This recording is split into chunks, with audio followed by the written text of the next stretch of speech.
Hi guys, this is Hirosaki. This story is all about what if Naruto was known as a fairy guardian. In the past, he's a man known by many names: the Demon Brat, the hero of the Fourth Great Shinobi War, the Nanaidaime Hokage of the Leaf.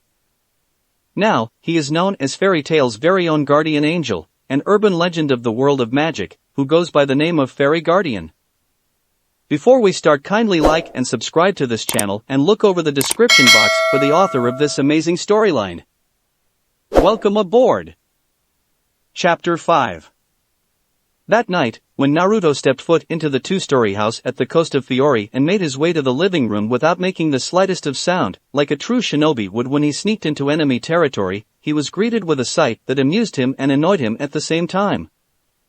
The man, who was none other than his shadow clone, was sitting on the long in the middle of the room, sporting a blissful smile on his face as he leant back and rested the back of his head against the headrest of his seat. Now, even though only his head was visible, as the rest of his body being hidden behind the backrest of the comfortable lounge, Naruto knew full well that his clone was naked from the waist down, and his impressive manhood was rock hard and standing at full attention. Better yet, there was a woman kneeling on the floor between his spread legs as if it was her proper place and using her mouth to pleasure him like a good and naughty little servant she was.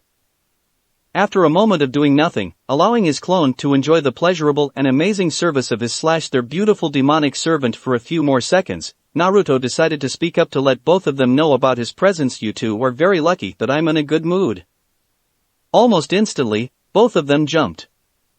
Clone Naruto turned around and looked at the original in surprise, while Scylla, who were naked save for her knee-length socks, hurriedly stood up from her position and looked at her master, her real master, nervously.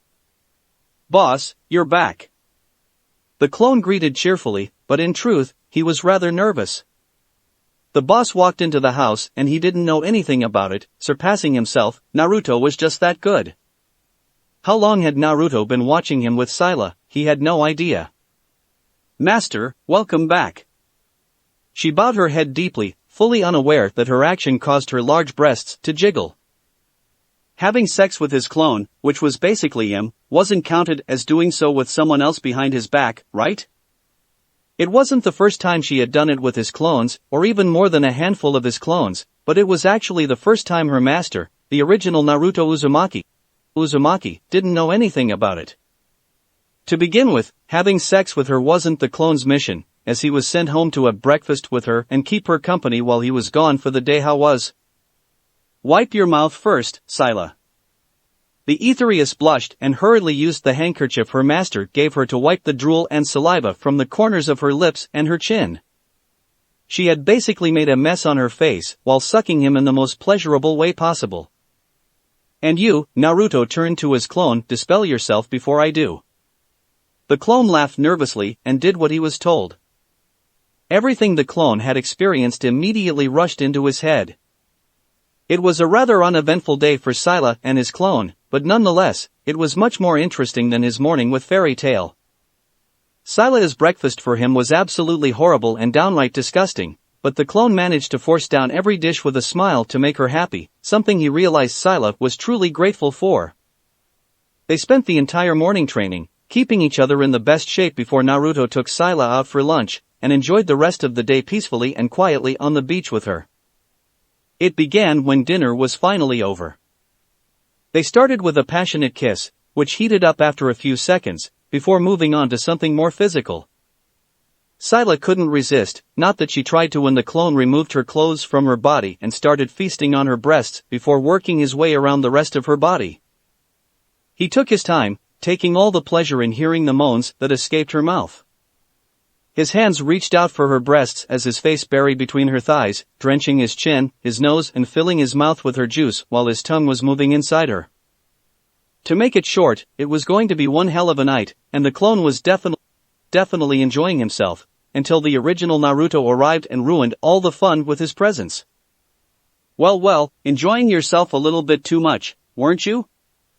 Naruto asked and continued before Scylla could say anything. "Relax, Scylla, I'm just teasing. I'm not mad at you or anything. It's not really your first time with one of my clones, wasn't it?" "But you didn't know," Scylla said, lowering her head in shame. "That's all right.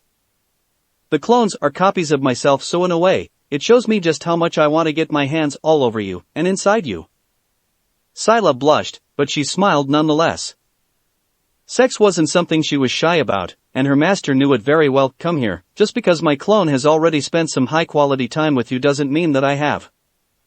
The Aetherius happily let herself fall into his arms and pressed her naked body against his, allowing her master to wrap his arms around her and place his hands on her back before pressing his lips against hers.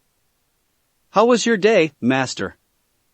The clone had filled her in with the basic, so she knew where he had gone to. Was it boring? You must be bored out of your mind. Her hand moved away from his hip and traveled down to his pants, where she wasn't hesitated to put them into. Would you like me to entertain you? She asked, trying her best to be seductive. However, in his opinion, Naruto thought she didn't have to because her voice and the way she usually talked to him alone were seductive enough. Daring, aren't you? Naruto said as he looked away with a thoughtful expression. To tell you the truth, it's not that boring. Things got kind of interesting in the afternoon. How so? Scylla asked curiously. She listened to everything he said, but she didn't care about fairy tale all that much. Plus, her master gave no objection when she removed his pants, so she carried on. Would you like to know? Naruto asked, groaning slightly when Scylla took him into her mouth. You know what? I think you should know. The beautiful Aetherius widened her eyes, but her mouth was too busy to give a reply. He took a seat on the lawn, where his clone had sat a few minutes ago, giving him a more comfortable position to tell the story and enjoy the entertainment Scylla could give. He had to admit that he was turned on by the memories of his clone. Earlier that day.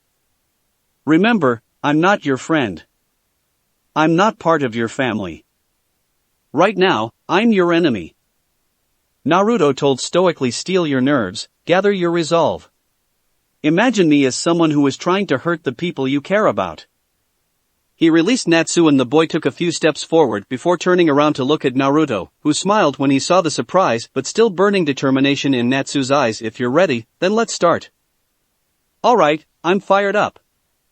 Natsu grinned, before charging forward. When he was close enough, the Dragon Slayer sent a barrage of punches at Naruto's head, only for the blonde to dodge by moving his body to the sides, moving at an even greater speed than Natsu's punching speed. Calmly, Naruto's hand suddenly shot up and caught Natsu's wrist, stopping him from continuing attacking with his right arm. Almost instantly, Natsu tried to punch Naruto with his left fist, only for the blonde to parry with the back of his other hand. Quicker than his eyes could follow, the immortal shinobi took his hand back and punched Natsu twice, aiming for his midsection. The punches caused Natsu to cough painfully, before he was met with a punch square to the jaw, sending him flying backwards when Naruto released his wrist. Those punches were extremely powerful, and even with a greater endurance than a normal mage, Natsu could feel it very clearly, and they made him feel extreme pain, and had enough force to send him away for several meters. He rolled on the ground. His face hit the dirt once before he forced himself to stand up. However, the moment he did so, Naruto was right above him, his right leg in the position for a kick that would most likely come in contact with his face, and given how powerful he could punch, Natsu would give his kick a pass. Carry on. No. As quickly as he could, Natsu gathered fire in his mouth before releasing it in a torrent of flame, directing it at Naruto, who was on midair. Hoko. The fire completely swallowed his body, but when Natsu's roar attack came to an end a second later, with smoke coming out of his mouth, the owner of Tenryujima was nowhere to be found. For the people who were watching from afar, it was as if Naruto could move so fast, they thought he teleported. Before the blast of fire could hit him, Naruto disappeared in a blur, and almost instantly he reappeared right behind Natsu. When Natsu realized Naruto was behind him and turned his head around, Naruto suddenly disappeared from his sight once again and then, much to the spectators' shock, appeared at his front, where he was only a second ago. Natsu could only turn his head midway, because Naruto didn't waste any time to send a punch to his right cheek, sending him flying once again.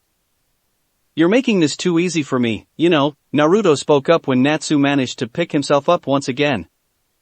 There was a noticeable bruise on his cheek, but overall, it was nothing serious. Get serious. Don't worry, that was just a warm-up. Natsu declared confidently, unleashing fire from his hands. Something like that wasn't going to take him down. Try dodging this.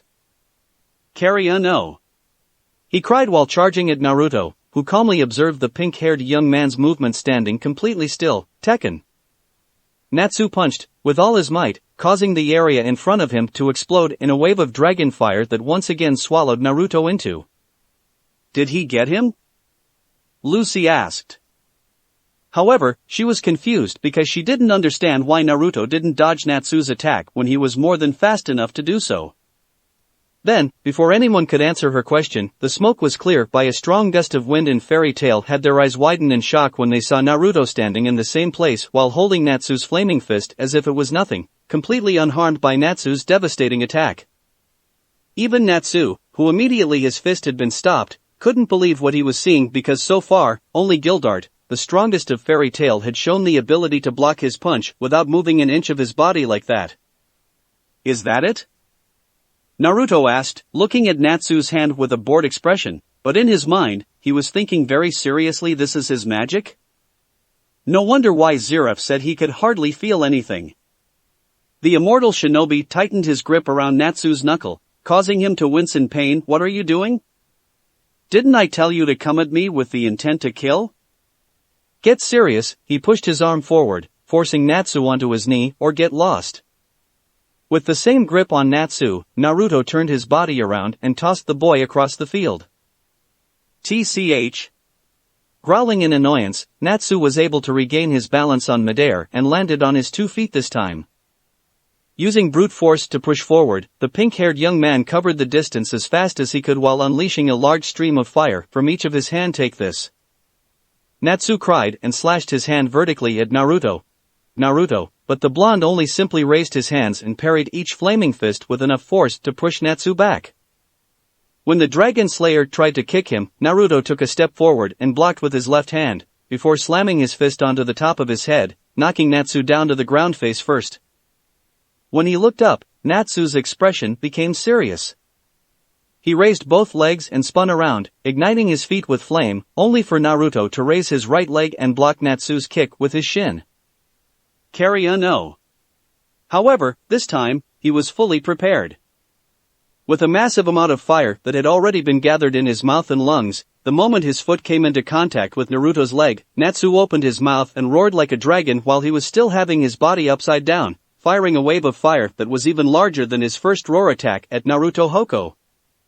The range of his attack was even greater than before, carving a path of destruction on the ground, as well as a part of the forest in front of him, setting the trees and plants on fire. How about that? Natsu smirked as he stood up and ended the attack, expecting to find a badly burned Naruto lying on the ground in front of him. However, he was shocked when suddenly a hand shot from the ground and grabbed his ankle, immobilizing him. The next instant, the ground cracked and Naruto burst out from the ground, sending an uppercut at the stunned Dragon Slayer's jaw. Natsu gritted his teeth and sailed back a couple of feet as the punch connected with his face, before landing on his back with a grunt. Old trick never gets old. Naruto muttered as he dusted himself off the dirt. Is that it? He asked, looking at Natsu, who was looking at him in disbelief. There was no a single burn on his body, and his clothes looked fine too. There was no way that he could react to an attack so close like that in time. That was smart, but it's not smart enough to catch me off guard. Naruto commented, folding his arms on his chest. He's toying with him. Lucy cried in shock, holding her head with both hands.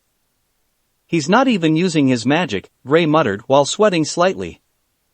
Those attacks were pure physical strength. Are you freaking kidding me? Jet, the mage with high-speed magic, couldn't believe it. He's not using magic and he's already moving that fast. What the hell? And he could hit really hard too. Mira nodded her head, looking at the damage Naruto's uppercut had left on the Dragon Slayer's face. Urza, meanwhile, was oddly silent. She had been observing Naruto the entire time, thinking that he would fight like his father, but much to her expectation, he didn't. He had a fighting style of his own, a style that was unpredictable, and on a whole new different level. With a speed and strength like that, Urza believed Naruto could end the fight anytime he wanted to. You're a tough bastard, aren't you? Natsu asked as he wiped the blood from his chin, keeping his eyes on Naruto the entire time as if he believed that the blonde would disappear and then randomly appear somewhere around him to deliver another devastating punch or kick. Naruto took a stance, with one hand behind his back and the other extending forward. Come little dragon, he said, provoking Natsu while making the come-over gesture with his hand. Show me your strength. You ask for it. Natsu gritted his teeth as he flared his magic, engulfing his body in a column of fire. Moto Reienryu, lightning fire dragon mode. Much to their surprise, lightning began to appear around him and soon surrounded his body. The earth around him was either destroyed or smoldered as his magic power skyrocketed. Wah! Wendy gasped in shock as the strong display of two elements. Is that? Lucy was also surprised. Taking a leap into the air, Natsu generated a large amount of fire in his right hand and lightning in his left hand, which he then brought together before throwing the massive combination of his magic at Naruto, creating a very large and sparkling explosion around him, wreaking havoc on the ground and throwing the mages back a bit. The entire area shook from the blast. Natsu panted as he looked at the dome of fire and lightning. It was nowhere near as strong as before, and it took a lot out of him, but at least he didn't pass out after using it. He just hoped that it was enough to get Naruto. It did, but at the same time, it didn't. It continued for a second before the explosion was blown away by a huge gust of the wind that was created by the man who had stood in the middle of it. Wind? Urza, being one of a few mages who was still standing, as the rest had already been knocked down to the ground, uttered in surprise as she used both arms to shield her face from the strong wind. I'm not done yet. Natsu roared as he got down on all four. Combining fire with lightning once again, the dual elements Dragon Slayer gathered them within his mouth and subsequently released them towards Naruto, generating an extremely large and destructive sparking blast that wreaked havoc wherever it passed. Naruto, however, didn't show the slightest of nervousness or even surprise. Calmly but quickly, he brought his hands back, before bringing them together in front of him, palms facing forward. Water formed around him and shot toward the blast of sparkling fire in the form of a gigantic circular torrent of water, even larger than Natsu's lightning fire dragon roar. A large amount of steam was created upon collision between the two powerful techniques, but Naruto's water vortex quickly overwhelmed Natsu's roar attack. The Dragon Slayer had his eyes widened in surprise when the wave of water, which was infused with the lightning of his attack, extinguished the blaze and continued to travel at his direction. Water magic too? Juvia Lockster, a water mage herself, couldn't stop herself from exclaiming in surprise. However, it was clear to her that Naruto's spell was at a whole different level. Natsu wisely dodged to the side, because he knew that water and lightning simply didn't go well with each other, and being hit by them at the same time wasn't going to be pretty. He charged at Naruto, creating a sphere of lightning and flame around his fist. Naruto swiped his hand up vertically, causing a huge chunk of rock to emerge from the ground, standing between him and Natsu. The mages of Fairy Tail could only gasp and look at Naruto in shock. Gar! Natsu roared and punched the rock as hard as he could, shattering it to pieces in the process. Naruto had expected this, so he quickly moved away before Natsu's fist could meet his face, using the steam to disappear from the Dragon Slayer's view. My turn now. Before Natsu could start searching for Naruto, he winced in pain when a sharp pain shot through his stomach, caused by Naruto, who thrust his elbow into his lower abdomen. This battle is over, Naruto said and thrust his hand into Natsu's chest from below, sending him into the air. Naruto then disappeared, and when Natsu stopped in midair, he was suddenly hit by something moving extremely fast, making him cry out in pain while plunging down with extreme speed. However, before Natsu could even get 2 feet close to the ground, something suddenly hit him once again, sending him into the air.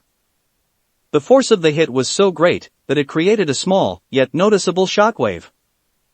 The onslaught continued, and the mages of Fairy Tail looked on in shock and astonishment as Natsu looked like he was being tossed, punched and kicked around seemingly by the air itself. They knew full well what, or who was attacked their Fire Dragon Slayer, but no matter how hard they tried, their eyes couldn't catch up to his speed. He was moving and attacking so fast that he was no longer seen. What's going on? Lucy asked, her body shaking. I can't see anything at all.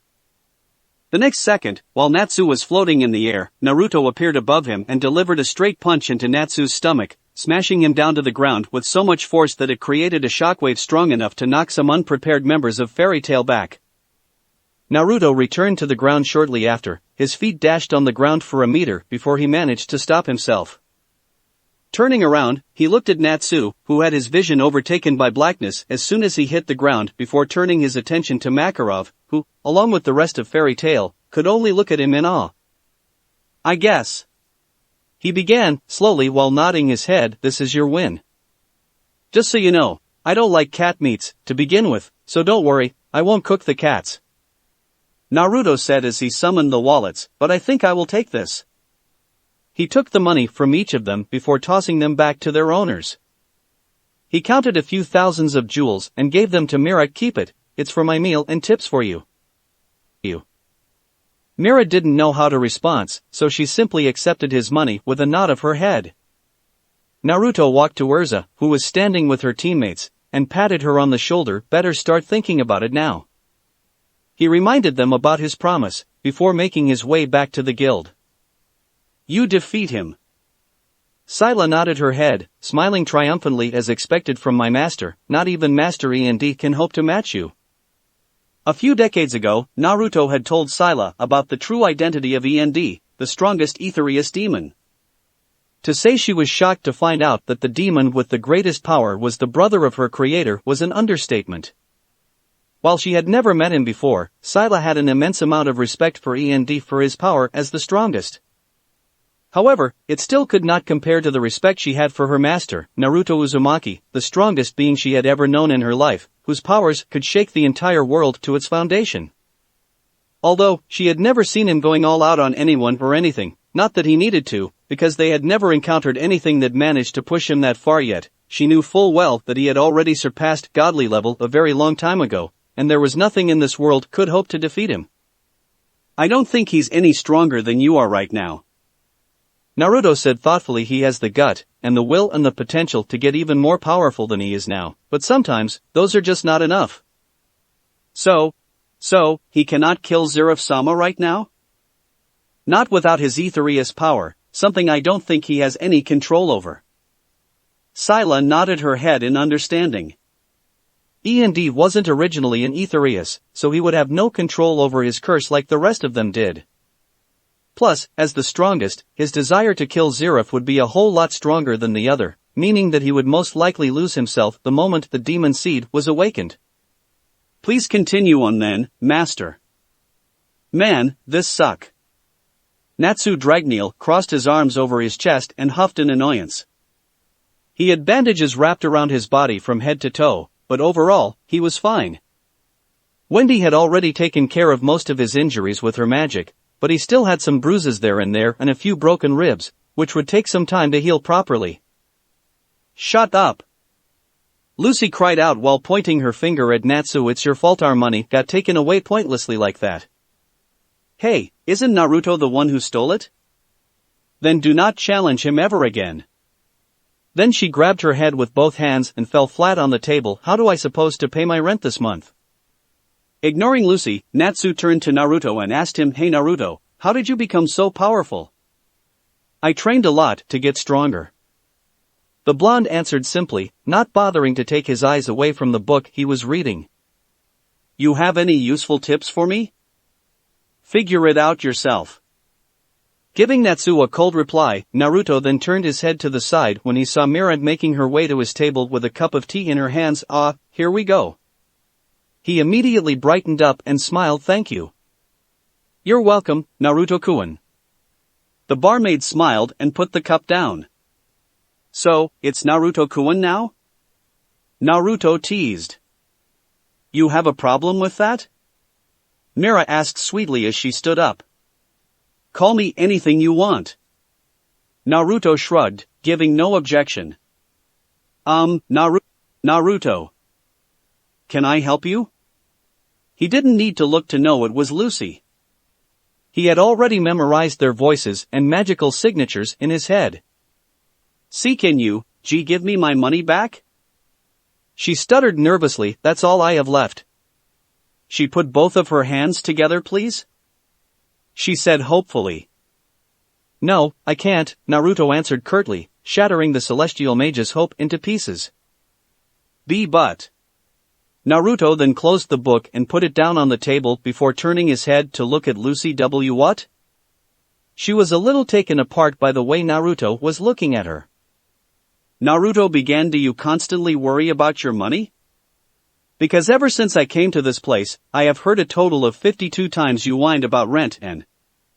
"Wait, you counted?" someone shouted in surprise, interrupting Naruto.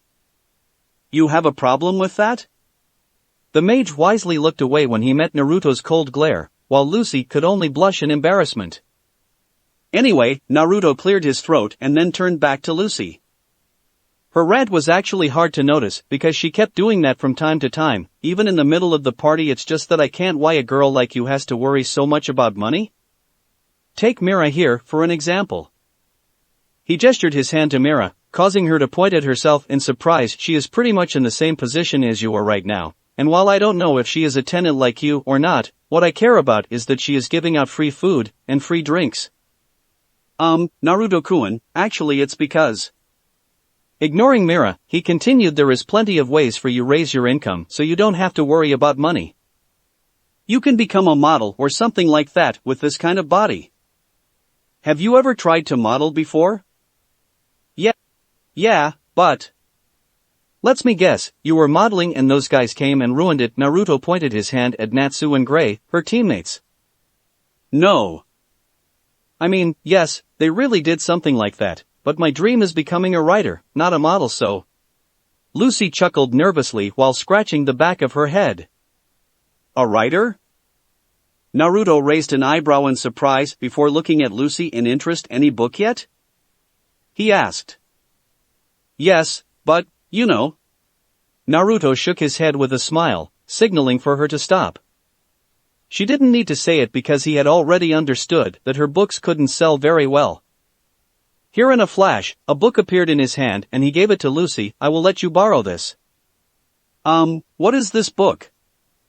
Lucy asked as she accepted the book from Naruto and read the title, "The Tale of the Utterly Gusty Shinobi." She turned around and searched for the author's name. Jiraiya, the Toad Sage?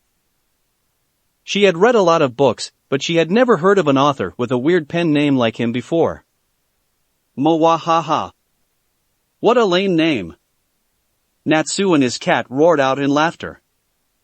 However, they immediately stopped and became as pale as ghosts when a sword appeared in their field of vision and impaled into the wooden wall only a millimeter away from their faces. "That book is very important to me."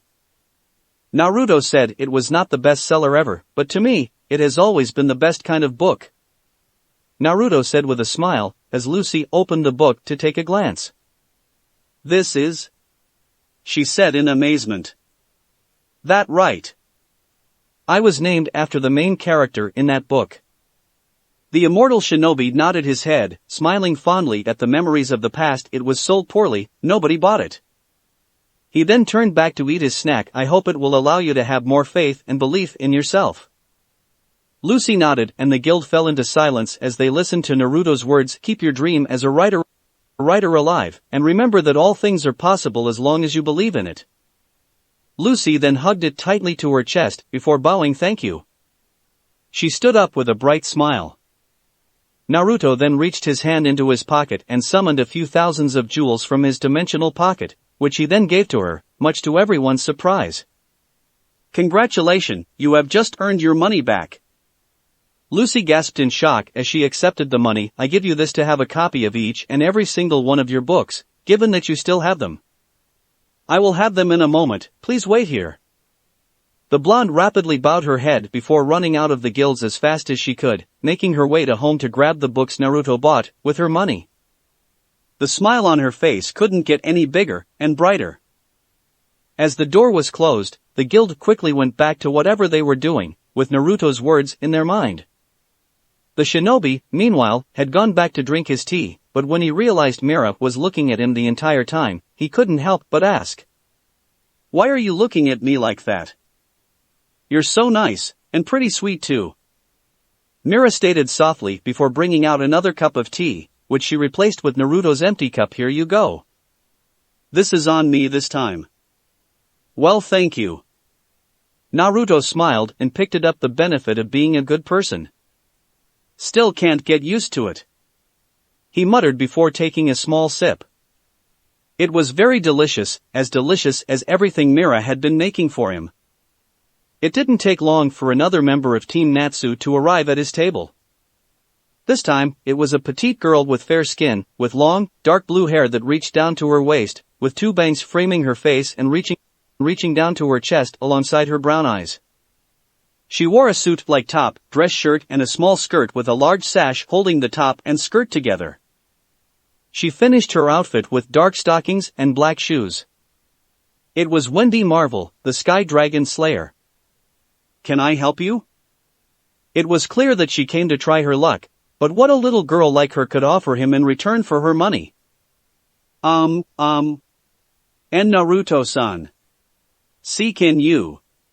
To tell the truth, Wendy was a little terrified at the way Naruto was looking at her. His eyes only made his worse, because they were ice cold and void of emotion when he wasn't smiling. You have problems with self-confidence?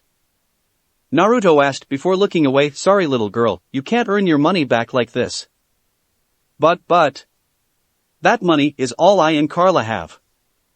Wendy tried to argue. You can't. She widened her eyes when she saw Naruto's hand right in front of her face. Faster than he could react, he flicked her forehead so hard that she was knocked down to her, but while holding her forehead in pain. Don't bother. I'm actually more stubborn than the brat over there, so you can't argue with me over something like this. He summoned Wendy's money and waved it around. Stop being such an ass. Carla, Wendy's exceed, appeared at her side and pointed her paw at Naruto while saying sternly, why are you so mean to her? I said I didn't like cat meat, it didn't say I could not eat it. The white exceed was taken apart by his words. So, would you like to be cooked with an apple in your mouth? Some laughed, thinking it as a joke, while many others didn't find it that humorous. Urza Scarlet was one of them. She was back to eating her favorite dish again, but her entire attention wasn't focusing on it. Instead, she had her mind focused on Naruto and his magic during his fight against Natsu. In a way, how Naruto wielded his magic was very similar to how she switched between armors to use different types of magic. He could use many elemental magic, she too, through her armors, could use many elemental spells. He was fast, and while she doubted she could be just as fast, she could increase her speed with some of her armors. The same could be said for physical strength and defense. Still, she had the feeling that those spells weren't the full extension of his power, and he still had many tricks up his sleeves. There was something she wanted to confirm. Suddenly, Urza stood up from her table and walked to Naruto's table. Then, before he could say anything, she summoned a silver sword into existence, and with quick reflexes, she stabbed it down his table, breaking it in the process. Her action surprised everyone, but not Naruto, who quickly caught his bowl of cookies and cup of tea without spilling a drop. Is that necessary? Naruto asked, looking at her. The Queen of Fairies' expression turned serious as she steeled her brown eyes on him. Naruto, announced Urza, I challenge you to a one-on-one battle. Whoa, Macau remarked. Urza never challenges anyone, it's usually the other way around. I can't believe it. Lucy, who had returned to the guild only a second before Urza had declared her challenge, gaped in surprise. Did Urza really just challenge Naruto? Naruto didn't reply right away. Instead, he gave the tea and cookie to Mira before asking, why should I fight you? As I said, you had nothing to. This is not about Minato-sensei. Urza shook her head. I want to fight you because I want our money back. She declared strongly. Is that so? Naruto raised an eyebrow. Yes, if I win, you have to return my money and Wendy's money back to us. Hey, what about me? Gray cried out. And Gray too. Urza quickly added, I want them back. And what if I win? We will pay for your meals for the rest of the month. she answered without thinking, causing Naruto to smirk. Lucy nearly dropped her book. Wendy and Gray gasped and looked like they wanted to argue, but a quick glare from her was enough to shut them up. How about it? Will you accept? Or are you scared that you will get your ass kicked by your father's student? Alright Urza, Naruto, but let me warn you, though. I eat a lot. Those 4 words caused the members of Team Natsu shivered fearfully. For the second time of the day, Fairy Tail was treated with entertainment. But they all understood that the upcoming battle was going to be much more exciting. From across the crowd, Kana was once again gathering bets from other members of the guild, which had split into 2 sides. One side bet their money on Urza, while the other bet on Naruto. Natsu and Gray, along with Lucy and Wendy, were among the group that bet on Urza, because first, they didn't want to lose any more of their money, and second, they doubted he could win against her. After all, she was one of the girls that had tormented them and haunted their nightmares ever since they were kids. The other being Mira, but she had changed and become a sweet angel. Master Makarov and Happy were part of the small group that bet on Naruto. Mira had her money on Naruto too, but only for a few hundred jewels. It was part of the money Naruto had given her, so she wasn't too worried about losing it. I don't know if this is such a good idea, Lucy said nervously as she looked at Urza and Naruto, who stood to face each other in the middle of the battlefield. Alright, Urza. Naruto said as he cracked his neck around same rule. You land a blow or leave a scratch on me, you win. Still very confident, aren't you? Urza asked as she pointed her sword at him. Fine then, so be it. All bets are in. Kana shouted. Once Master Makarov heard Kana's announcement, he took a few steps in front of the crowd and raised his hand, deciding to be the one who announced the match this time. Begin. In a flash, Urza requipped her armor and charged at Naruto, re-equipping her armors using her magic. In a flash, the armor Urza was now wearing featured very few armored parts, with the breastplate taking the form of a very revealing, armored cheetah pattern top, with some bare armor protruding from the upper part of it in correspondence to her breasts, and some fur lining the lower edges. There was no waistguard, with the armor instead sporting a pair of revealing black shorts, with a belt holding a cloth hanging over Urza's left leg attached to them. The outfit had a large collar around Urza's neck and a tail hanging from the back of her shorts, both made of bushy fur, plus a pair of large cheetah's ears adorning both sides of Urza's head. Urza summoned the spear that came with her armor and tried to stab him with it at high speed, but Naruto was even faster than that. He quickly moved his body out of the way, then grabbed her wrist to pull her toward him then and kneed Urza hard in her gut, making the swordswoman cough in pain before she got knocked down to the ground by an elbow to the back. Urza gritted her teeth and quickly summoned swords that she used with her feet, wielding their hilts between her hallux and second toes. She put her hands on the ground and spun her body with her legs in the air, trying to slash him with the newly summoned sword while hoping that it would catch him off guard. It didn't, and she expected as much. He summoned a sword and parried the strike from the sword in the left foot with ease, before continuing with the right one. Urza twisted her body around, slashing her swords left and right, but he dodged and blocked them just as fast as she was delivering the blows. She pushed herself up and started adding the knives in her hands to the onslaught. An opening. Urza widened her eyes when she saw Naruto dropping his left shoulder. Quickly taking her opportunity, she rolled to that direction and slashed her sword down. Wrong.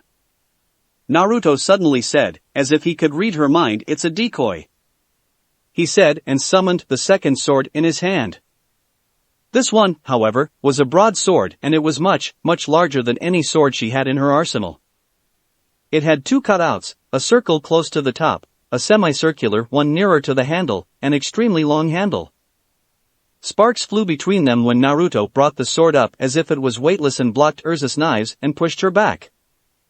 Wielding it with only one hand, Naruto took a leap toward her and slashed it down. Urza instantly changed her armor to purgatory armor and brought a spiked mace up to block Naruto's much larger weapon. However, the strike came much stronger than she thought. It was so powerful that her mace was knocked away from her body, numbing her hands. Naruto continued to wield the blade with mastery and strength beyond anything she had ever seen. How did he wield a sword like that with just one hand, and with that kind of speed without tiring himself out, was beyond her. However, it was the least of her worry, as she feared that just the slightest of contact would leave her with a nasty injury, or worse, amputated, so she required her armor back to flight armor and dodged, as fast as she could. "You have good reflex," Naruto commented as he brought the sword down, and instantly changed hand to slash it up. Urza was able to dodge it, but a few strands of her hair weren't that fortunate. "My father trained you well, didn't he?" "Of course." Urza gritted her teeth as she was forced to retreat. "That's why I cannot lose against you." She raised her hand and summoned multi-swords in the air. "What are you going to do with them?" Naruto taunted when Urza brought them down at him from every direction, but the blonde easily deflected them by spinning his sword around and performing various strikes. "It's no use." "Wrong!" Urza cried as she dashed toward him and started slashing him relentlessly from every direction with two long swords. "It's a decoy!" she cried, and with a devastating blow, she knocked his sword away from his hand. As her eyes shone happily while following the movement of his sword in the air, she didn't saw the smile appearing on Naruto's face as he looked at her. It didn't last long, and immediately disappear when she returned her attention to him. She slashed her swords horizontally, but she had learnt that an attack like that wasn't going to do much against him. So, she switched strategy. She decided to fight him with something else. At the same time, she understood that she had to finish the fight as fast as she could. Her body was engulfed in light, and she required her armor once again. Before her new set of armor could fully appear on her body, Urza had already summoned her weapons and charged at Naruto. "Alright!" Natsu and Happy cheered when they saw the armor Urza was wearing. "What is that armor?" Lucy could only ask in surprise. Looking around, she could see that the others sharing the same expression. It appeared that only Natsu and Happy knew about this. Naruto didn't take a second thought. He summoned his own weapon and attacked Urza when she passed him in a blur. The red-haired woman stopped a few feet behind Naruto, and a moment of silence passed over the two before Urza broke it. "I knew it," Urza said with a small smirk. "You really are a shinobi." The armor she was wearing was what the people of the ancient eras would call ninja attire, which consisted of a black, sleeveless kimono-style top, black arm warmers with scale-like metal arm guards and leggings with shinamore, and black tabi with waragi. She finished her outfit with a black scarf, which wrapped around her neck and extended down to her thighs. And in her hand was a kunai, one of the ninja's signature weapons, identical to the one Naruto was holding in his hand. "I didn't know my old man would go this far." He turned around to look at her clothes before smiling. He closed his eyes, smiling softly when he raised his hand and wiped the blood which leaked down from the small cut on his cheek. He could make it heal instantly, but he didn't. "Alright, I guess this make you the winner." The moment Natsu asked if he was a ninja, he immediately understood it was Urza, and the armor she was wearing gave him that impression. "You let her hit you and missed her on purpose, didn't you, master?" Silat asked, and Naruto could only nod his head in response. "You're just too soft sometimes." "Well, you know that I can be as hard as a rock too." Naruto joked, but the Aetherius didn't find it funny when it come to the people I care about. "I just can't help it, you know," he stated softly, caressing Sila's cheek with his thumb. His expression immediately brightened up when he stood up from his seat and removed his shirt. "Come on, let's not waste any more time." He quickly picked her up and carried her into the bedroom with him. "I just hope you know what you are doing, master." Chapter 6. Where is everyone? When Naruto stepped his foot into the guild that morning, he was rather surprised to see that the place was nearly empty, save for Mira Jane and a couple others, who were doing the cleaning around the bar.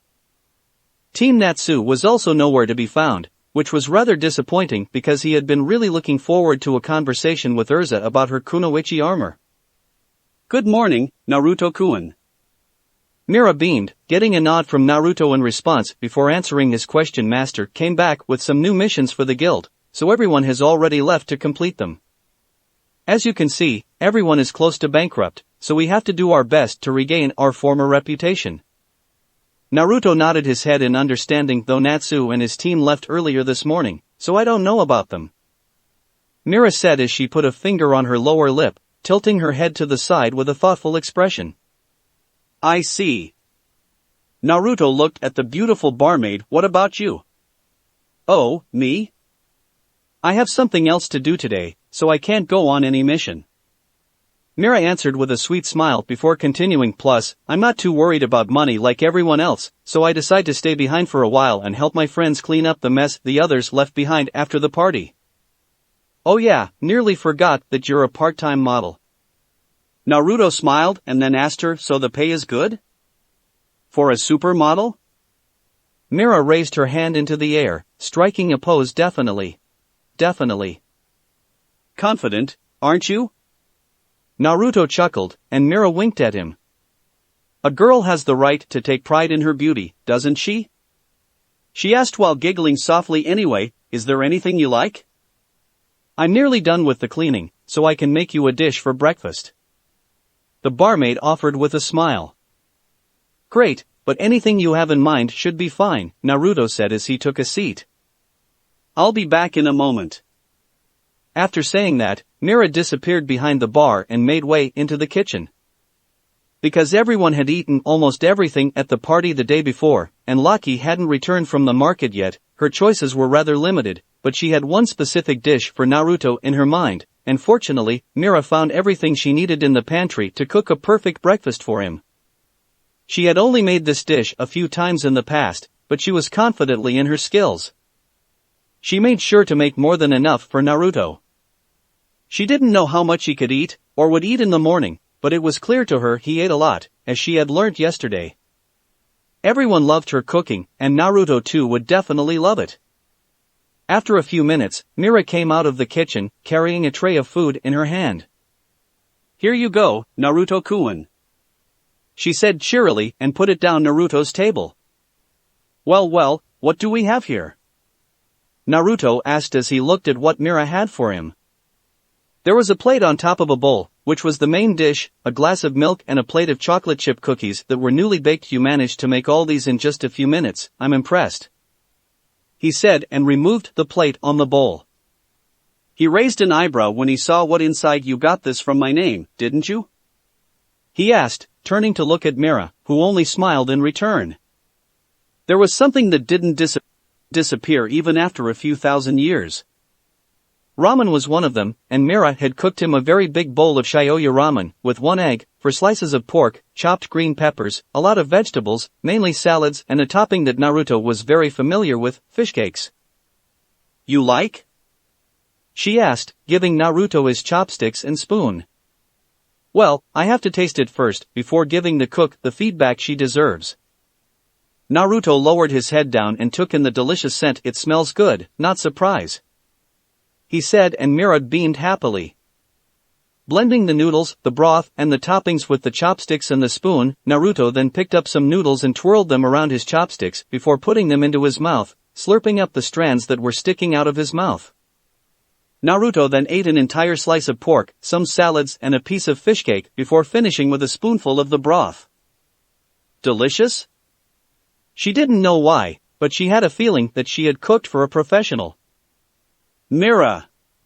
Naruto looked at her, before biting back a small chuckle as he held up his hand to make sure that he didn't spill anything out of his mouth. It's bloody delicious, Naruto finally said, causing Mira to clap her hands together in front of her and smile happily. The broth is amazing, perfectly blended with the noodles, which you made from scratches, didn't you?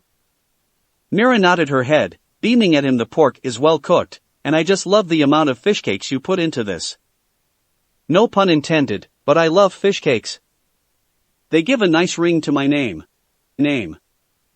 The immortal shinobi chuckled. In my opinion, the vegetables aren't necessary, but I won't complain because they give the dish some healthy touches. He poked the vegetables with the chopsticks, but ate then, in the end. Great effort. I can see a lot of your cooking skills. It's not the best I have ever eaten, but you take me to heaven with it. It was no understatement. Mira's ramen was far from the best one he had ever tasted, but it was truly something he would like to have every day, or at least every morning. Wow, I mean, you sound like you know what you are saying and tasting. I have expected something like this, but you sound like a real professional food critic, Naruto-kun. she admitted truthfully as Naruto went back to eating his breakfast. I'm very serious when it comes to ramen, Mira. Naruto shrugged. Actually, with thousands of years of experience, he could be the judge to any dish. He could give the best review anyone could have unless they were making something new, something he had never tasted before. It was my most favorite food in the world when I was young. Ramen means a lot to me. Is that so? Mira asked, gasping slightly. She didn't expect that. Do you know that when I was 12, I was this tall because I had ramen at every meal, on every day? Naruto explained, raising his hand to a specific height, causing Mira to gasp. Yep, I ate ramen that much. She couldn't believe that a man who was now over 6 foot tall would be that short when he was younger. Guess they weren't kidding when they said ramen was an unhealthy food. However, she couldn't help but wonder where his mother was, because no mother would let her children eat an unhealthy food at every meal on every day like that.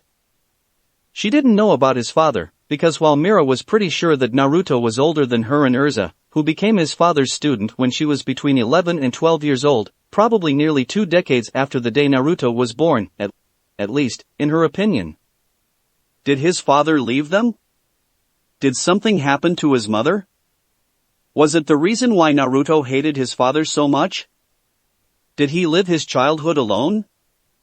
As Naruto finished his ramen and turned to the desserts, she could only look at him sadly. He must have suffered a lot, maybe more than any of them. Well, that was delicious. Naruto said as he put the empty glass of milk down and sighed in satisfaction. Cooking like this for me every morning, and you will get more than just tips and praises. He reached his hand into his pocket, pulled out a few thousands jewel and placed them on the table for the delicious ramen. He told her before Mira could come up with any excuse to politely decline his money. Well, I guess I will have no choice but accept this then. Mira smiled and took the money. Thank you, Naruto-kun.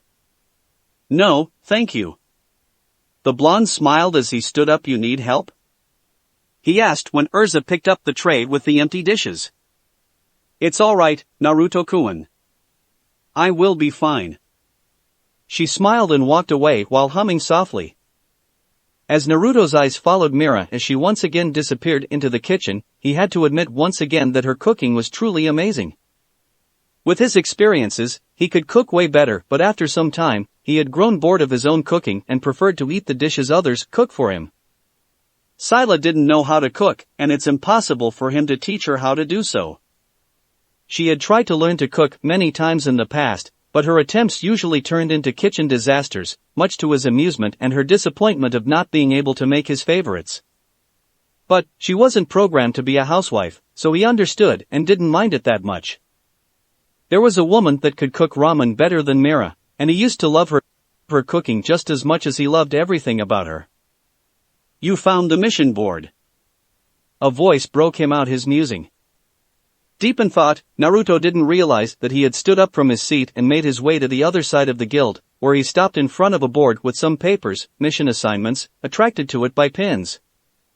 Turning around, he saw Mira smiling at him. I guess. Naruto nodded as he turned his head back to the mission board, removing the thought about a certain scarlet-haired woman from his mind. What do we have? You're interested in them? Mira questioned in curiosity. As much as I hate to admit it, I'm a member of Fairy Tail. Naruto stated distastefully. Praised Mavis Vermilion for that, and isn't it normal for a mage of a legal guild to undertake assignments? You're correct. Mira smiled while nodding her head in agreement. Well, we don't have that many jobs left and unfortunately, they're all low-ranking missions, but I hope you still can find something interesting here, so let me know if you decide to take one. I need to record everything. Naruto nodded, making a thoughtful expression as he looked at the mission assignments on the board. Mira wasn't lying when she said they're all low-ranking missions, as most of them were D ranks. The others had probably taken all the good paid missions and left the bad ones behind. I think I will take this, and you know what, I will take all of them. Naruto removed everything from the mission board, causing Mira to gasp in surprise. Are you sure? She questioned, looking at him as if he were crazy. I mean, it would take a whole team to complete all these missions. Don't worry. Naruto grinned before winking at her. I'm a multitasking person, so these are nothing I can't handle. But Mira was still not convinced. Do you need any help? The beautiful Strauss asked. I'm sure that I can find some time to. As I said, these are nothing I can't handle. Naruto interrupted with a smile. You concentrate on striking several sexy poses with lingerie or bikini, and I will make sure that these missions are finished at the end of the day. Sigh, I guess I can't change your mind then. Mira shook her head before walking behind a bar and brought out the record of works book. Give me the assignments, please. Naruto gave her the papers and waited patiently for Mira to write down the details of every mission. However, he missed the surprise that crossed her face when she looked at a C-rank job. It didn't last long, though. Alright, I'm done. Here you go. Mira handed him his mission back. Good luck, Naruto-kun. You're going to need that. She waved her hand while smiling sweetly. I will see you later. Naruto nodded and made his way out of the guild. Later might be sooner than you think, Naruto-kun. She giggled before going back to work. Master, are you sure that you don't need my help? Sayla asked worriedly as she watched her master running back and forth between bookcases with great speed, carrying a lot of books in his hands. The first mission was very simple. He had to put the books in Onibus Town's library back to their sections and sorted them in alphabetical order. He had Sayla helped him sort the books in order, and while with her curse she could move them to their sections and finished his mission in less than 10 minutes, but Naruto decided he didn't want that. He was doing most of the job himself.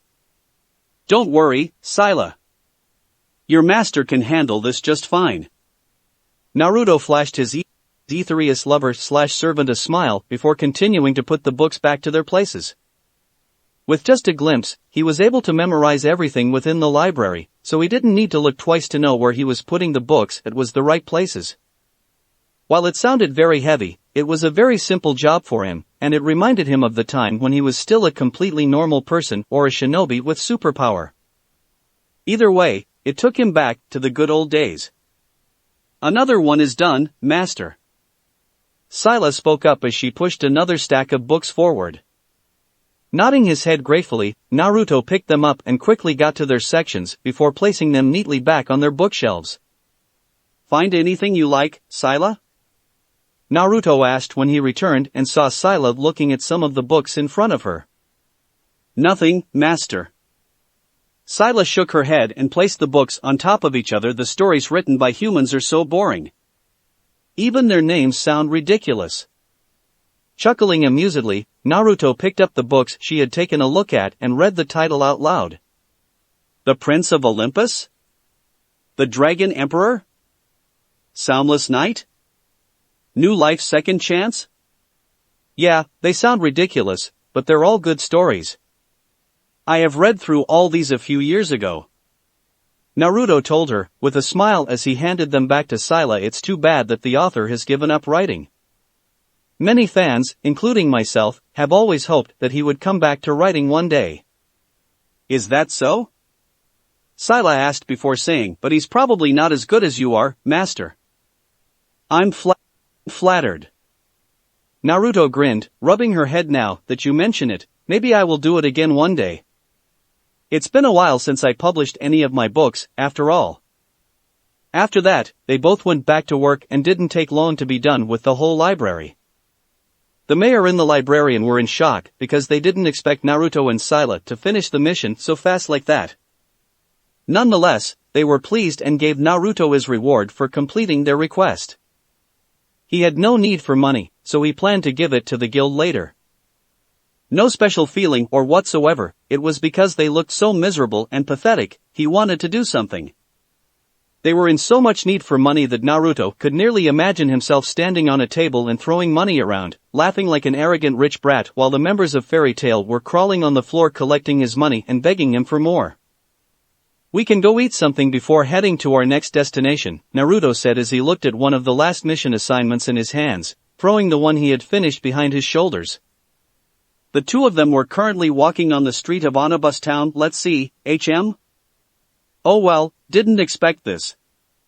A small, sly smirk crossed his lips when he saw the address on his last mission. He decided to save it for the last and hoped that his luck would still stay with him. He had lived long enough to know that everything that happened around him could never be coincident. "What is it, Master?" Sayla asked, turning her head to look at him. "Nothing," he said, returning the assignments into his pocket. "So, want to eat anything?" "Anything you want should be fine, Master." Naruto wasn't surprised by her answer. Sayla could eat and enjoy a good meal, but in the end, she had no need to. She only enjoyed eating because her master did. She hated everything about human, their personalities, their voices, their presences, their magic and also their abilities to seduce her master, in the case of the female human, but their foods weren't included. She liked her master cooking, which was made from humans' ingredients. She would never admit it out loud, but when her master wasn't the one cooking the foods, Sayla had always enjoyed something beautiful, finest and elegant, like herself. Deep in thought, Sayla didn't see the man who came at her from the right until he had nearly bumped into her when they crossed an alley. He nearly knocked both of them down to the ground, but Sayla spun to the right and dodged him easily, standing firm on her feet, while the stranger fell miserably on his face. Growling in annoyance, Sayla glared at him and scoffed, "Stupid human, watch where you are going." But he ignored her words and stood up and ran away as soon as possible. "Why you?" She growled and was about to use her curse to take control of his body, but a hand was put on her shoulder, stopping her from doing so. "Easy, Sayla, he's taken care of." She was rather curious by her master's words when suddenly another person sprinted out of the alley and took a right turn with an abnormal speed, chasing after the man who looked like he was running away for his life. This one, however, was a young woman who was carrying a sheathed katana in hand. She ran fast as Urza could move in her flight armor, but Naruto's eyes easily caught up to her and in an instant, he took in everything of her facial appearance. She was a young, slim, large-busted woman, with long, straight black hair that fell to the middle of her back and was cut in the traditional princess style, something he hadn't seen much nowadays. She wore an elaborate blazer with gold lining, and a large collar, which was open to reveal a collared shirt and red tie underneath. The cuffs of this jacket were tucked into a pair of white wrist-high gloves. On her legs, she wore a pair of black tights that were tucked into a pair of knee-high boots and sat under a short white frilled skirt. She also wore a white headband with a white ribbon tied in the middle and a bow, pointing straight up. She looked oddly familiar, and because of that, it didn't take him long to remember her. She had grown up, but that hairstyle and headband were unmistakable. She was from Rosemary Village. When the girl passed them, unconsciously, she turned around and looked at Naruto. Her emotionless eyes widened for a second, but the surprise on her face didn't last long before she continued to chase after her target, who got tackled down to the ground and restrained with ropes less than 15 seconds later. "Are you all right, Master?" Sayla asked when she saw the look on his face. "It's nothing, really. Come on, let's get out of here." Naruto shook his head and turned around to walk away. Sayla quickly followed him, rather confused by the mysterious smile he was having on his face. Small world, he thought as he looked at the sky. With everything that happened lately, it seemed the past was catching up quicker than he thought. But for how long, he could only wonder. How long was it going to take for the past to catch up to him, and for how long for it to completely disappear from his life? Years? Decades? Centuries? As an immortal, Naruto could only move forward and leave what happened behind his back. He must not cling to the past. He had to look forward to the future and forget everything that could not last longer than a century or so. It didn't take them, or at least Naruto, long to finish the next 4 mission assignments. From basic farming, road fixing, to escorting a child to his grandparents at the other town and cleaning dishes in a local restaurant, Naruto finished them all without making a question, and with the best of his ability. Sayla proved her worth whenever he asked her to help him, but it didn't mean she liked what she was doing, simply because she was doing it for the kind she hated the most. Sayla didn't give any negative comment, but even if she didn't say it in front of his face, knowing that her master would be displeased with her choices of word. The Aetherius thought those jobs were a complete waste of time and considered Tartarus missions for her were much more exciting. But in the end, those missions involved killing dozens, maybe hundreds of humans at the same time, something Scylla could greatly enjoy and take great pleasure in doing. I think we're here, Naruto said finally after 10 minutes of traveling, looking between the building in front of them and the piece of paper in his hand to make sure that he had gone to the right place, which was rather unnecessary because there was a massive panel with the words Sorcerer Studio written in the middle. Hey Scylla. He then turned to the demon standing next to him, who was drawing quite a lot of attention from the townspeople because of her horns. Yes, master. The hateful glare she had for the people around her immediately disappeared when she turned to him. This is the last one, so why don't you let me take care of this alone? He created a clone, causing many people to look at him in surprise. Because there was Shinentai, thought projection, a type of magic that allowed the users to create a physic copy of their bodies, no one questioned how he was able to do that. My clone will accompany you home and take care of you, he said, gesturing his hand to his clone, who grinned in response. Are you sure, master? Scylla asked uncertainly. I'm pretty sure. Naruto nodded. Just go home and have fun with him, but the day is still young, so do not overdo yourself. I will return home as soon as possible, alright. Scylla nodded her head and Naruto turned to his clone. Take care of her, will you? You know yourself better than that, boss. His clone smiled and offered Scylla his hand. Shall we? Scylla smiled and took his hand. Both of them disappeared in a flash. Second later. A moment later, Naruto walked up the entrance, where he was greeted by a man who seemed to be one of the guards of the building. Casually, Naruto approached him, with the mission assignment readied in his hand. Stop it right there, young man. Naruto mused when the guard raised his hand and stopped Naruto with a firm tone. The guard called him young? He really had no idea, didn't he? What are you doing here?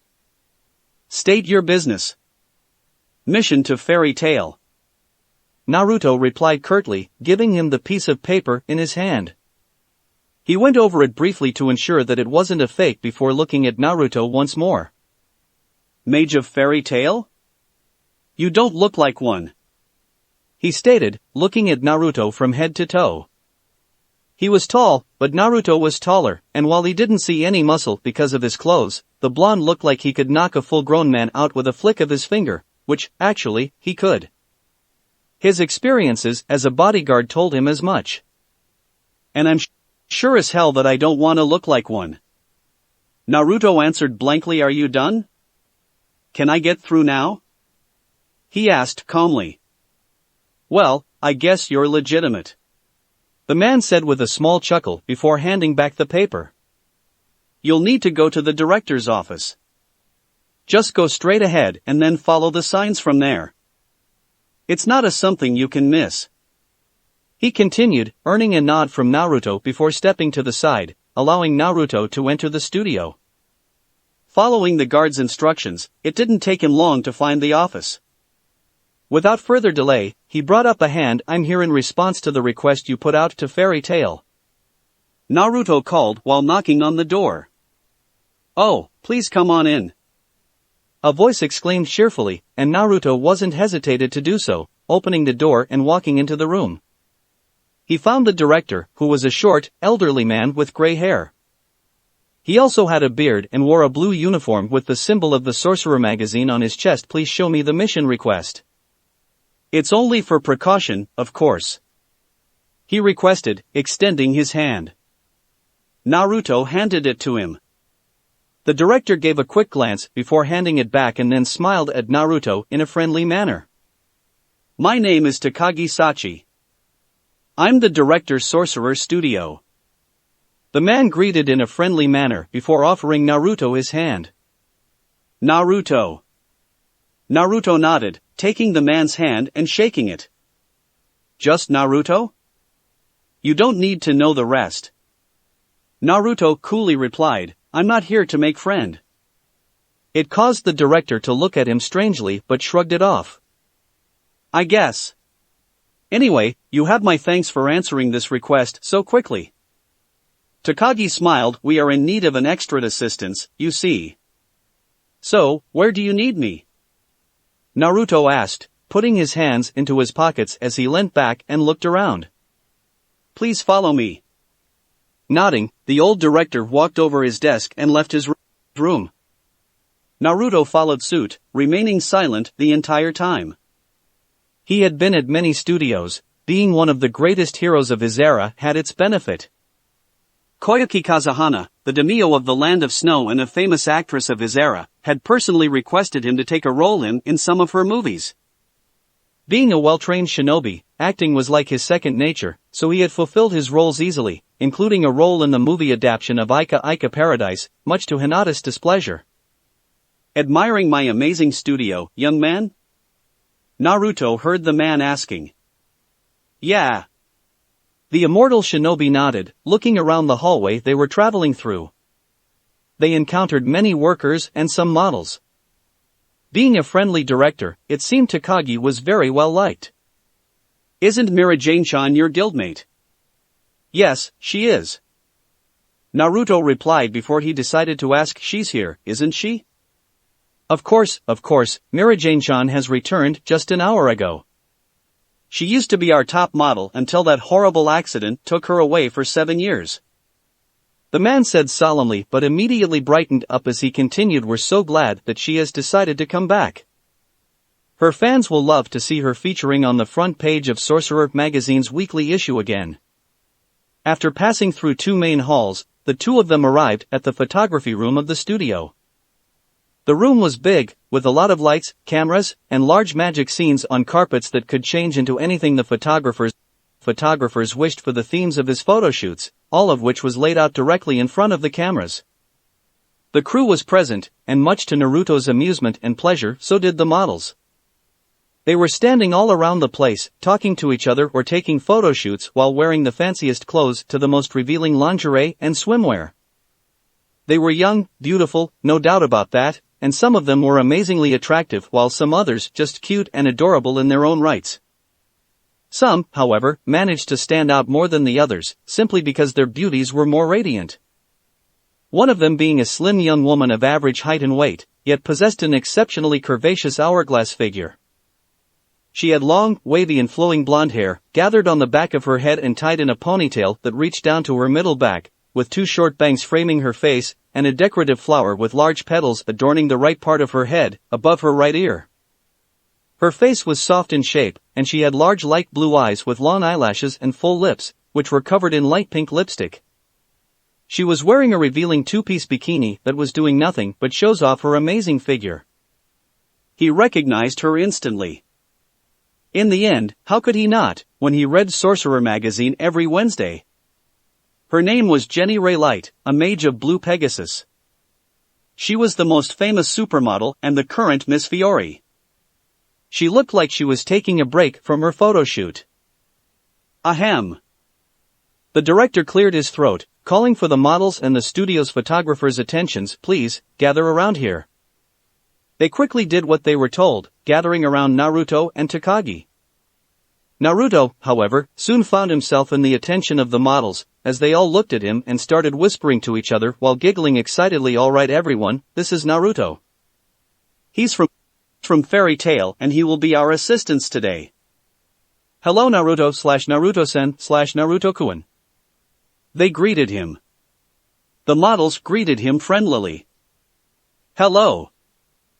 Naruto greeted them politely before flashing the girls a charming smile while lowering his head slightly. How are you doing, ladies? The girls giggled and smiled at him in return. Naruto stood coolly. He had already gotten used to this kind of attention a very, very long time ago. Now, Naruto, you will do exactly what they tell you to do, alright? Takagi said, and Naruto nodded his head. As long as there is no funny business, I will do it. The immortal shinobi said, causing the models to groan quietly in disappointment. If you need help, feel free to ask for it. I didn't expect a single mage to accept this mission request, but then again, I will pay you well at the end of the day, so work hard and keep the smiles on their faces, will you? The blonde nodded his head again while the director was signaling everyone to go back to their jobs. TinaKhoaNguyen. As soon as they parted away, Naruto felt someone poking on his shoulder. Turning his head around and looking down slightly, he saw the beautiful Mirajane smiling at him. She had put on light makeups, which only increased her beauty and made her look much more mature, as she had always had an innocent beauty aura radiated around her. She was wearing a bathrobe, which covered most of her voluptuous figure, but he was sure that whatever she was wearing underneath, Naruto was sure as hell that it was impossibly sexy. "So, you really made it." She gave him a bright smile, something that could bright up even the darkest day. "You thought otherwise?" Naruto asked, smiling teasingly. "I would never." Mira shook her head, smiling sweetly still. "You were able to finish 4 missions in a single morning. How did you do it?" I told you, didn't I? I'm a multitasking person." Naruto smirked, making Mira giggle enough about me. "What about you? Anything yet?" "You mean my shoot?" "Not yet, but you're in luck because the next one is my turn." The white-haired model answered, "So make sure that you won't miss it, okay?" She winked, causing Naruto to chuckle lightly. "It's been a while, hasn't it, Mira?" A voice came from behind him, and Naruto turned around to see Jenny Raylight standing with her hand on her hip only 2 feet away from him and Mira. The girl was smiling rather confidently. "Jenny." Mira chirped happily as she put her hands together and tilted her head to the side. "Truly, it's been a while. I'm so glad to meet you again." "Please, the pleasure is all mine." Jenny smiled, closing her eyes for a moment before continuing, looking at Naruto. "Why don't you introduce us? I don't think I have ever seen, or even heard of him before." "Oh yeah, this is Naruto. He's a mage of fairy tale just like I am." She introduced, and Naruto gave her a smile. "He has just joined the guild a day ago." "Is that so?" She extended her hand forward in a friendly manner, smiling softly. "I'm Jenny Raylight. I'm sure that you have heard of me, Naruto-san." "Of course, how could I not? You're the famous X791's Miss Fiore, aren't you?" Naruto shook her hand, which was soft and much smaller than his, to be able to meet 2 incredibly beautiful and attractive ladies on the same day and same moment like this. "I'm in luck, aren't I?" It's very nice of you to say so, Naruto-kun." Mira blushed and giggled softly, while Jenny smiled and nodded her head in approval. "Though, I'm sure that Jenny is more beautiful than I am. She's the current Miss Fiore, after all." You shouldn't say that, Mira. It's you who was considered a greater model." Jenny smirked, flipping her hair behind her back. "You didn't age after 7 years, so you're still the same 19 years old young woman from before. I wouldn't feel surprised if you managed to climb to the top once again." It's very nice of you to say so, Jenny." Mira smiled sweetly, leaning her cheek on her hand. It was as clear as daylight for Naruto that while Mira viewed Jenny just like how she viewed everyone around her, the older model didn't share the same hospitality and viewed the now younger as a competition, close to a threat. He wasn't surprised, because 7 years ago Mira was regarded as the Fiore best model, with the first rank on the "Mage Who Would Like to Be Your Girlfriend" list, and the only reason Jenny was able to climb to the top and become Miss Fiore was because of Mira's absence. Shortly after that, Naruto went to work. Turned out that there wasn't much to do, and their requests were easy to fulfill. Dusting the mattresses, fixing the lights, carrying the cameras, bringing water to the models. Much to their delight, the list went on and on. It was no surprise that it was only a C-rank mission. "Alright, time to work your magic, Mira-chan," a photographer exclaimed in an excited manner, earning Naruto's attention. Immediately, the immortal shinobi turned his head to the side and saw Mira walking onto the stage while untying the belt around her waist. Their eyes met, and Mira winked at him playfully, before finally dropping the bathrobe. If Naruto didn't have so much experience with women, he would surely find himself gasping like an idiot. The only piece of cloth Mira Jane Strauss' sleeveless white sweater hung just below her butt. The sweater had a halter neck in the form of a silver choker, with the ropes fell down to the small point of her back. The most noticeable feature, however, being its back, which was missing completely. The empty area went so low that the upper half of her butt and her ass crack were completely visible, and so wide it reached all the way to the front, exposing a portion of her incredibly large breasts. The front part and the lower half of the sweater still covered the important areas from view, but in the end, her daring sweater revealed so much and left very little to the imagination. A combination between Mira Jane Strauss and such erotic sweater was truly deadly. Many virgins were going to die next Wednesday. Also, he could almost imagine his lovely Scylla wearing a similar outfit. It seemed that Mira took their deal at heart because Naruto was treated with one of the most erotic photo shoots he had ever seen in his life. The drawing card of Fairy Tail was truly professional, as she could switch and change between poses in less than 3 seconds. The photographers didn't have to do anything other than catching every angle with their cameras, as Mira had completely taken over the moment the photoshoot was started. Naruto was no man in business, but he could see that everything she did, every pose she struck, was absolutely perfect, and truly mind-blowing. At the end of the day, Naruto had had his eyes cleared. "Good morning, Naruto-kun." When he walked into the guild the next morning, Mira immediately came to greet him with her usual thousands of what smile and cheerful expression. "Have you had breakfast? Do you want anything?" she asked happily. Her motor mouth didn't stop for a second. "Anything that you have in mind should be fine." Receiving his usual reply, Mira nodded her head before dashing away into the kitchen while humming happily. Naruto couldn't help but chuckle lightly at that before heading to Lucy's table, the only place that wasn't having a fight. The stellar mage was reading the tale of utterly gusty shinobi very seriously. "I take that you are enjoying what you're reading." Naruto took his seat on the chair in front of Lucy and said to her with a smile, This is incredible. Are you sure it was poorly sold?" Looking at him, Lucy could only ask in amazement. "Well, you can say that around my godfather's time everyone thought about it like a joke." Naruto chuckled. It was a really long time ago, and people's point of view change every day. Lucy nodded her head in understanding. "So, what is everyone talking about?" he asked, looking at the group of mages who were bickering over something. "Oh, they are arguing about whether or not Fairy Tail should participate in this year's Grand Magic Games," the blonde answered while smiling nervously. "Oh yeah, I heard about that event." Naruto nodded his head as he put his chin on his hand. "You want to climb to the top in a short amount of time?"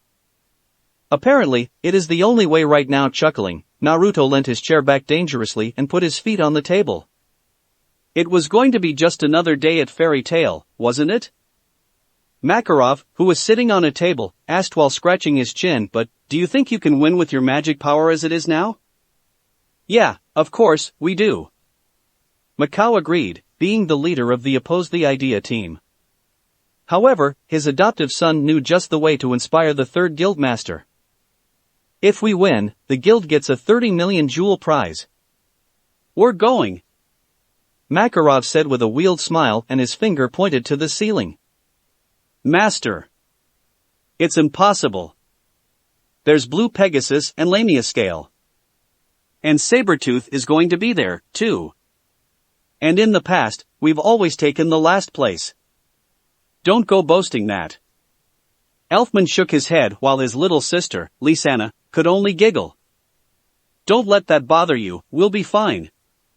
Makarov grinned and punched the air rapidly. "Oh right. I'm all fired up." Natsu, who had completely healed back to shape, cried out with fire coming from his mouth, making the other mages back off in fear. "He has lost it." "When is this event happening?" Natsu asked, turning his face to Romeo. "In 3 months. Yash. That's plenty of times for us to get ourselves in shape." Natsu grinned and punched his palm with a flaming fist. "Fairy Tail will once again be the #1 guild in Fiore." The other members of Fairy Tail nodded their head with a confident smile, believing that they could win this game to get their guild back to the #1 place, even though some others refused to participate. "That's right." He bumped his fist together and looked around to search for a specific one. It didn't take him long to do it. "Yo, Naruto." "What's it, brat?" Naruto asked, without bothering to look at him. Why don't you count me out? The blonde curtly interrupted. He didn't even need to think to come up with that answer for Natsu's incoming question. Hey! I haven't finished it yet. The Fire Dragon Slayer cried out in frustration. Go on then. Naruto provoked mockingly, but you have already known my answer. Okay then, why don't you participate in the grand magic game with us? He asked excitedly, with a wide smile on his face. No. Naruto answered simply, why should I get myself into something which is going to be a complete waste of my time? Because you're a mage of fairy tale. Praise Mavis Vermilion for. He stopped when he saw Urza standing next to him, with a puzzled expression on her face. Can I help you? He asked, glancing at her. The guild immediately fell into silence as they looked at both of them. I want to ask a favor, Urza spoke firmly, putting both hands behind her back. She waited till Naruto had nodded his head before continued, can you help me master Kunoichi armor? I don't think I understand what you're trying to say, Urza. Naruto looked away. I can use requip, but I don't requip armor. Because I don't fight with armors, how can I help you master one of them? It's because Kunoichi armor is different. It's unique. Urza explained, it's not about the powers of the armor. She remembered the words her teacher had told she, it's all about my skills as a ninja. Minato-sensei said I could only use Kunoichi armor to its fullest potential if I improved my skills as a Kunoichi. She lowered her head. You are the only one who can help me become a real ninja. Didn't my old man train you to use that armor when he gave it to you? How did you call it my instinct? Only my old man would think of something like that. Naruto immediately said, before Urza could get confused. Now, answer my question. He did, but I spent more time training with swords and spears than with kunai and shuriken. Urza nodded her head, looking away shamefully before looking at him hopefully. So, will you train me? Why should I? You defeated me, didn't you? Naruto asked, pointing to the spot where Urza had cut him. You let me win, didn't you? Her question caused the entire guild, save for Makarov, to gasp in surprise. And why do you think that I let you win? He asked, his tone became much softer. Ninjutsu. You're a ninja like your father, but you didn't use any of them. She answered. The others looked at her in confusion. Only Natsu and Happy had an excited smile on his face. If you used them, I would have no chance to win. She then added, plus, you beat Natsu with the speed my eyes could not follow. Kunoichi armor grants me speed, but I'm nowhere as fast as you. You could easily dodge my attack with half the speed you had used against Natsu, but you didn't. Naruto looked at her for a second, before the corner of his lips curved up in a small smirk. Great observation. You have earned a flower circle for that. Naruto clapped his hands, causing Urza to raise an eyebrow. Still, why made you think that I can use ninjutsu?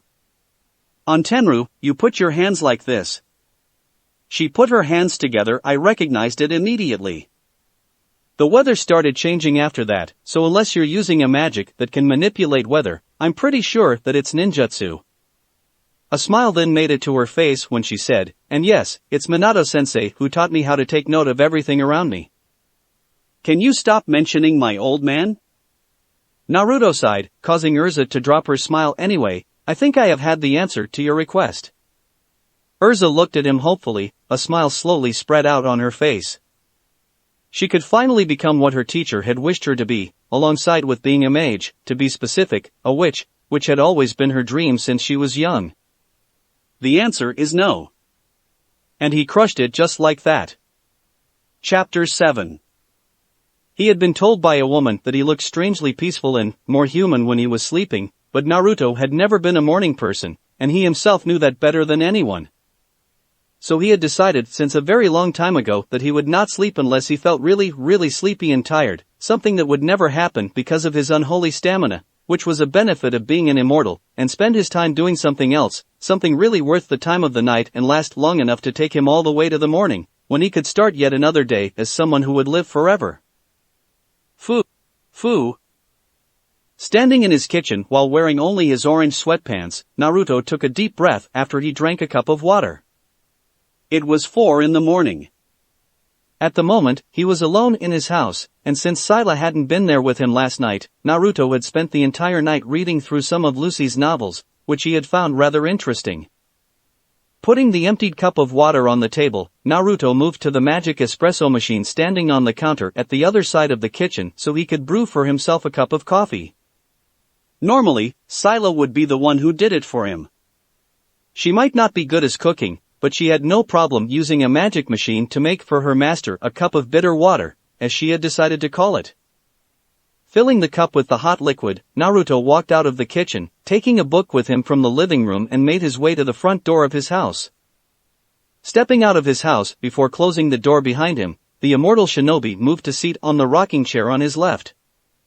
Placing both his feet on the footrest in front of him, Naruto leant his back against the backrest of the chair and unfolded the newspaper before taking a sip from the cup of coffee in his right hand. It was a beautiful morning.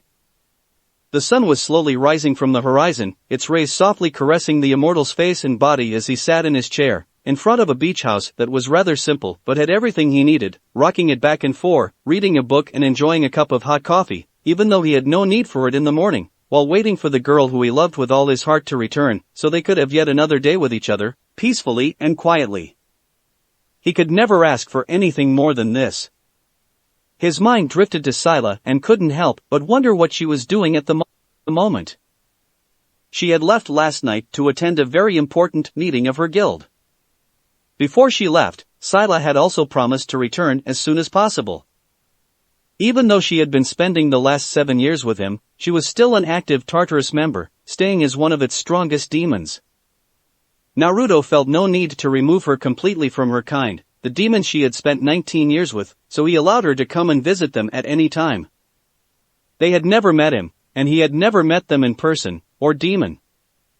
However, from what he had learned from Scylla, the Aetherius all had a certain amount of respect for him simply because he was the only one the goddess of the chill moon would bow her head to and obey willingly.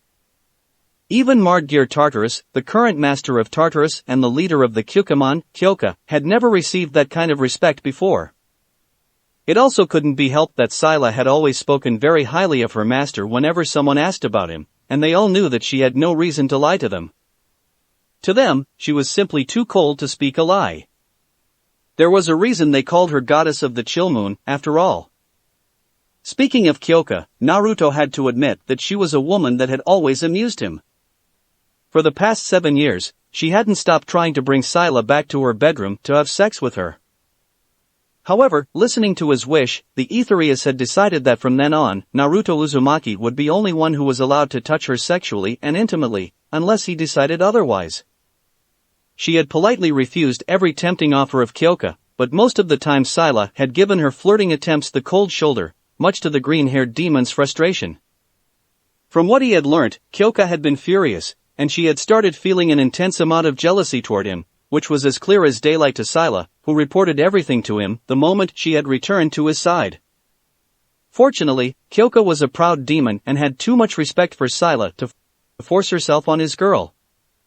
It was very lucky for her because Naruto wouldn't hesitate to tear her book apart and burn it down to ash if she had done that, even if she was the one who directly responsible for the positive, also some negative like hatred for human and a lot of foul languages, changes from Scylla. So more or less, she had earned some of his respect and he would like to meet her one day. Naruto yawned loudly when he flipped the page to the next chapter. Lucy had many interesting novels that he had read last night, but the one in his hands was rather boring. It was well written, but the plot and the characters were rather plain and simple, with very little interesting highlights. Turning the book around to look at the published date at the back of the cover, Naruto could see that it was written and published nearly 9 years ago, which was almost 2 years for Lucy because she was stuck in Fairy Sphere for 7 years. For an author with very little experiences like her, it was still a huge accomplishment. Lucy had the talent to become a great author in the future, as she had improved a lot over the next few months. I want to ask you a favor. Can you help me master Kunoichi armor? Thinking about Lucy's works made him think about her, and thinking about her made him about Fairy Tail, and thinking about Fairy Tail made him think about Urza and her request. His blank refusal had come as a shock to Urza, and she had tried to change his mind. She had tried to challenge him again, but much to the red-haired girl's annoyance and frustration, he had ignored it and gone back to mind his own business around the guild. Eventually, after Urza had realized her efforts were in vain, Urza gave up and went back to her table, sulking disappointedly. This morning, she was going to leave for a 3-month training trip with her team to train for the Grand Magic Game, where they would have to fight against some of the best guilds of the Kingdom of Fiori. The event was something he had heard about but would like to take no part in, thinking that it would be a total waste of his time. To begin with, he had very little care for Mavis' childish creation and its rank among the mage guilds of Fiori. Something like a grand magic tournament would attract a lot of attention, something he had always tried to avoid ever since he decided to live peacefully among humans. There was no one at Fairy Tail at the moment other than the older members, as the young generation of the guild, who gathered into groups, had decided to follow Team Natsu's example to prepare for the upcoming tournament, so there was no reason for him to return to that place, at least not anytime soon. Maybe I should take a nap, Naruto muttered as he put the book on his face, covering his eyes from the sun that had risen to the sky. Reading Lucy's book bored him out of his mind rather quickly and made him feel really sleepy. The gentle winds, the warm temperature, the sounds of the waves, didn't help either. He hoped that when he opened his eyes again, it would be his favorite demon who greeted him. I think that mountain path is this way, Mary Jane Strauss said after taking a glance at the map in her hand. She was currently traveling with her siblings, Lisanna and Elfman Strauss, and Kana Alberona. The four of them had decided to go the mountain that was a few miles away from Clover Town to train. The mountain was very famous for its nature, only 2 miles away from the beach, but had a very rough terrain. It was a perfect place for training. Are you sure about that? Kana asked as she put her hands on her hips. We've been walking around like this for 3 hours, you know? She leant over and looked at the map when Mira showed it to her. Well, it seems like we're not lost, but where is that mountain anyway? She asked, looking around and searching for a mountain. They were standing on the beach, which was said to lead straight to the path into the mountain, but strangely it was still nowhere to be found. It cannot disappear, can it? Elfman asked as he, being a real man he was, carried the heaviest bags for the girls. Maybe we should ask the local people. Lisanna decided to speak out her thought, raising her arm to wipe away the sweats from her forehead. We won't be able to get anywhere like this. There's a house over there. Mira Jane pointed her hand to the 2-story house not too far away from them. I will go ask for direction, you guys wait here. The three nodded their heads and stood to wait for Mira as she headed to that house, hoping the owners were home. Even before she reached the house, she had seen a shirtless man sleeping on a rocking chair in front of the house. He had a book covered his face, blocking it from the sun rays and her view. Smiling in relief, Mira climbed onto the doorsteps and approached him as gently as she could so she wouldn't startle him. As a supermodel in business, by just looking at his torso, Mira could tell that he must be one of the most attractive men she had ever seen so far. He was tall and fucking ripped, there was no better word to describe it, with lean and hard muscles and well-defined 8-pack abs that gave her an impression they were chiseled from diamonds, and when compacted on his frame, giving him a look that screamed of both incredible attractiveness, immense power and speed, something that her brother, Elfman, probably could not compare because of the bulky sizes of his muscles. Gulping heavily, Mira forced her eyes away from his shirtless body.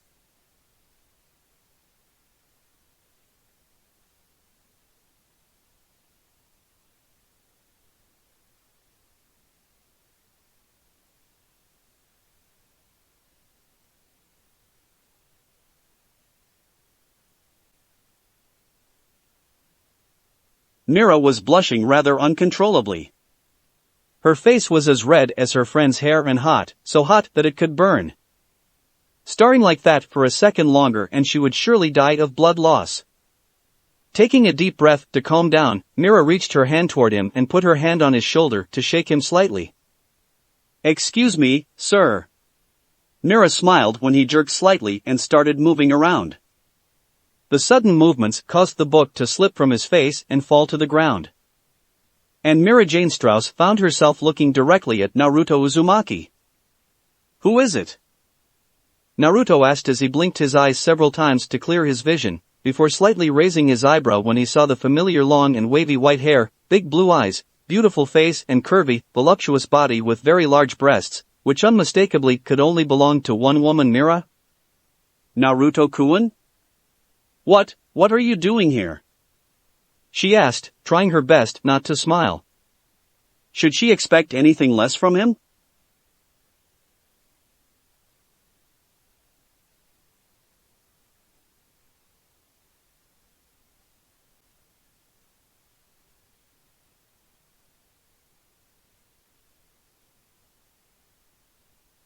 This is my house.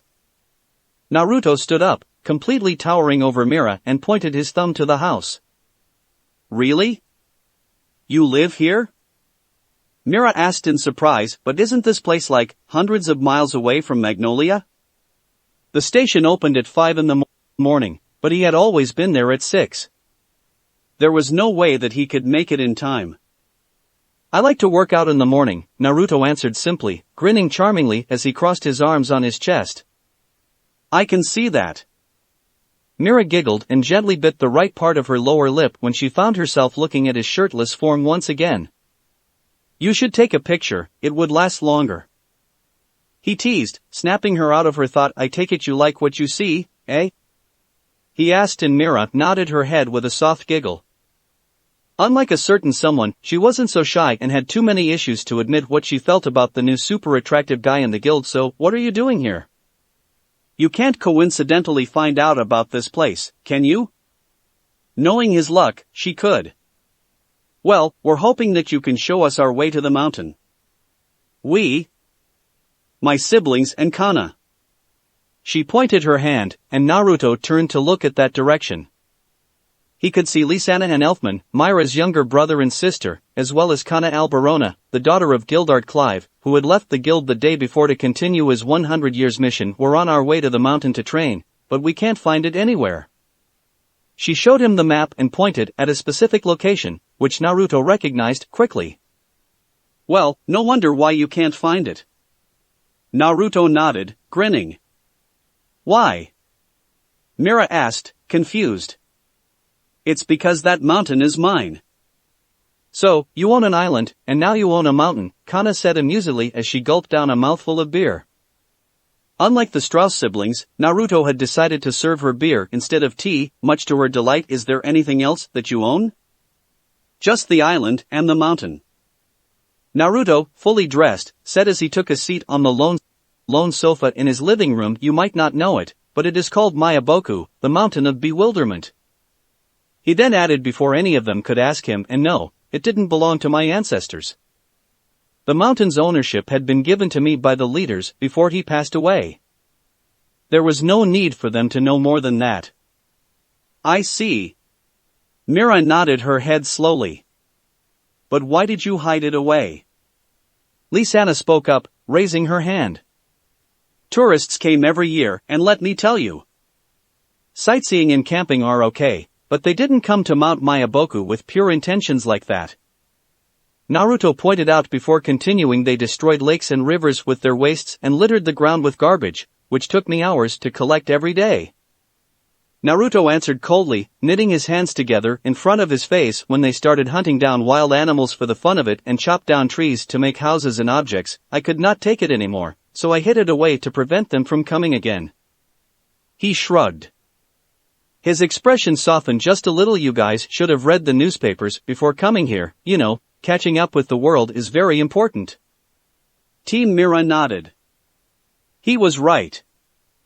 It was very important. The article about the mountain's disappearance had been on the front pages of the X788 Sorcerer magazine for nearly 2 months before the Magic Council put a stop to it because not even those old geezers could find it. Naruto said, causing the Mira and the others to gasp in shock. They had already known that he wasn't on the island 7 years ago, so they weren't surprised about the year. It's very similar to Tenru Island. Unless you know the way around like the back of your hand, not even the 4 strongest wizard saints can find or enter the mountain once the magical barriers around it have been turned on. It was him who had created those barriers, but of course, they didn't need to know. WL. Mira laughed nervously as she turned to look at her team. I guess it can't be helped. We will just have to choose a different place to train then. Yeah, Lisanna said, and Elfman nodded his head in agreement. Damn, 3 hours of nothing. Kana sighed longingly as she drank another cup of beer. If you want, I can show you some good locations for training. Naruto offered, causing them to widen their eyes in surprise. There's a forest not too far from here. I train there every morning. Really? Mira's expression immediately brightened up. Thank you, Naruto-kun. She lowered her head gratefully, smiling sweetly at him. But of course, you will have to make sure to keep the place exactly how it has always been, or I will kick you out and make sure that you can't train for anything. I have heard that you fairy tales mages have a tendency to destroy everything in your paths the moment you use your magic, so you better watch yourself out there. He said, pointing his hand at them. Mira and her team could only laugh nervously. I have never had much tolerance for environmentally destructive behaviors. Don't worry, Naruto-kun. We will make sure to remember that. Mira smiled. She then had a brilliant idea, which she wasn't hesitated to tell him. Why don't you join us? Join what? Naruto asked uncaringly. Training, what else? The beautiful model answered brightly. While her siblings and Kana were looking at her in surprise, Naruto didn't appear to share the same kind of expression. We can really use your help, you know. What make you think that I will train you? Naruto asked, leaning forward. Don't you remember what I? No, you got it wrong. I don't want you to train me, Naruto-kun. Mira interrupted him while shaking her head. I want you to train with me, she quickly added, and my siblings and Kana, of course. She then continued before he could say anything. You said you trained there every morning, right? Unless you have something else to do, which I highly doubt you have, Naruto glared at her, but Mira didn't stop smiling. Why don't you train with us instead of training alone? Whoever said that he trained alone? Plus, you can keep a close eye on us to make sure that we are not going to accidentally destroy anything. Naruto made a thoughtful expression after hearing that. Should he train with them? To begin with, Mira wasn't Urza, and she also didn't want him to train her, aka spend time around her. However, they probably could not keep up with Naruto, unlike Scylla, who had already gotten used to training with her master. But it's just like what she said, it's not like he had anything else to do in the morning. So, how are we going to do this? Naruto asked the 4 mages who were standing in front of him, with his hands in his pockets. Usually, he would start with some regular exercises, like 1,000 push-ups, while Scylla was sitting on his back, 1,500 laps around the forest on his hands, as fast as he could while balancing his cute demon on his feet. Nothing too serious. We would like to test our strength against you first. Naruto nodded. He didn't feel surprised from there. We will see what we have to do to get stronger. So, I'm your training dummy? The immortal shinobi crossed his arms on his chest, so much for training with me. He said sarcastically. Relax, Naruto-kun, I promise we will go easy on you. Mira giggled sheepishly while waving her hands around, but all 5 of them knew that it was Naruto who would have to go easy on them. I will have a go with him first if you don't mind, Kana said, grinning while stepping forward. She had already had her magic cards in her hands. Mira nodded her head and took a few steps back with her siblings, giving Naruto and Kana some space. Now Naruto, it's just a spar, but I want you to fight me seriously, okay? Ready? Naruto ignored her request, looking at Kana, who smirked in response. Then begin.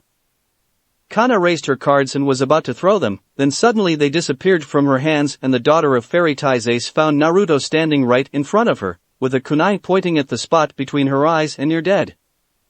Naruto stated emotionlessly. Her cards were pinned to the tree behind her by Shuriken, which had been summoned and thrown with great accuracy and speed faster than she could blink. W-ah. Kana stuttered in shock. She took a step back and immediately fell on her, but because her legs had become too weak to move. Sorry. Naruto chuckled sheepishly as he took the kunai back and offered Kana his hand. It's just for you to know that you can't train with me when I'm serious. F for real? Kana asked, shocked. She took his hand and let him pull her to her feet. This is a bad idea. Don't worry, I will try to hold back next time.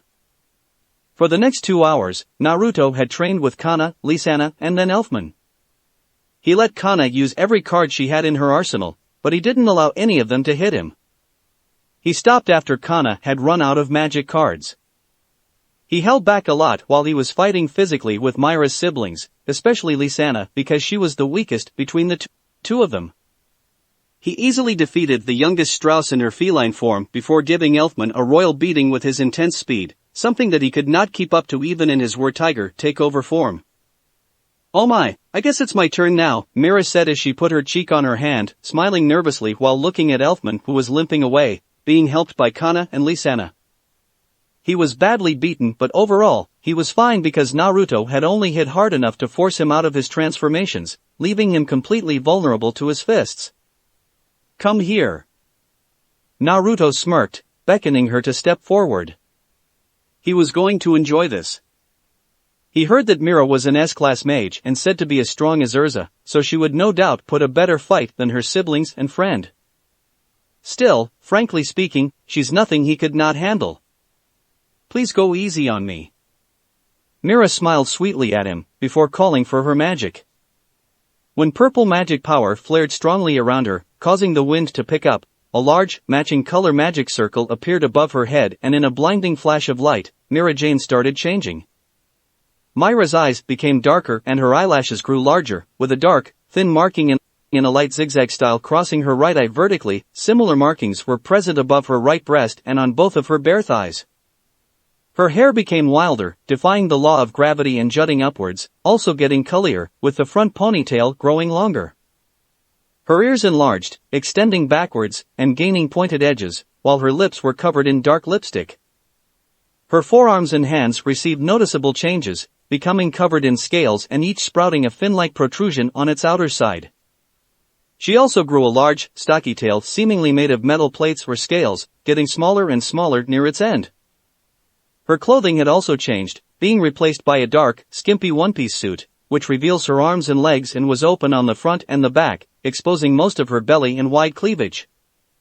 The suit had golden-colored edges taking on spiky shapes, and her similarly spiky collar was tied around the neck by a cravat tie. Her shoulders were tied in thin belts protruding from her one-piece suit, and her feet were covered by matching, high-heeled thigh-high boots, which were decorated by lighter motifs on their upper parts, taking on the shapes of jagged blades pointing downwards on the front of her legs, and on the lower parts, in correspondence to her ankles and feet. She also donned a pair of gauntlets covering the back parts of her transformed arms. The moment her transformation finished, Mira spread her wings and flew at him in a blur. She punched him, but Naruto simply raised his hand and blocked her punch with no trouble. The force of her punch was unleashed around him much like a shockwave, but Naruto could hardly feel anything. Well, aren't you a sexy little thing? Naruto commented while grinning smugly, holding her scaly fist in his hand. He had seen her demon form before, so he wasn't surprised to see such a sweet-looking girl turning into a demonic, sinister-looking she-demon. He had no doubt that her personality had done a 180-degree turn as well. It was so damn sexy, he had to admit. I'm going to enjoy beating that smug grin right off your face, Blondie. Mira said with a dark smirk, and launched her other fist at his face, only for Naruto to catch it with his other hand with the same ease. Strong, aren't you? Naruto said nothing in response. He grabbed her right hand tightly and forcefully turned her around, keeping her right arm behind her back and the other around her neck. Want to put this naughty demon in her place already?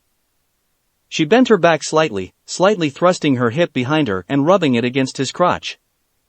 In demon form or not, they had only gotten to know each other for 3 days, and yet she was already doing something daring like this. He just didn't know it was because he was simply that charming, or he just had that kind of effect on Demonis, or maybe both. We will have plenty of time for that later.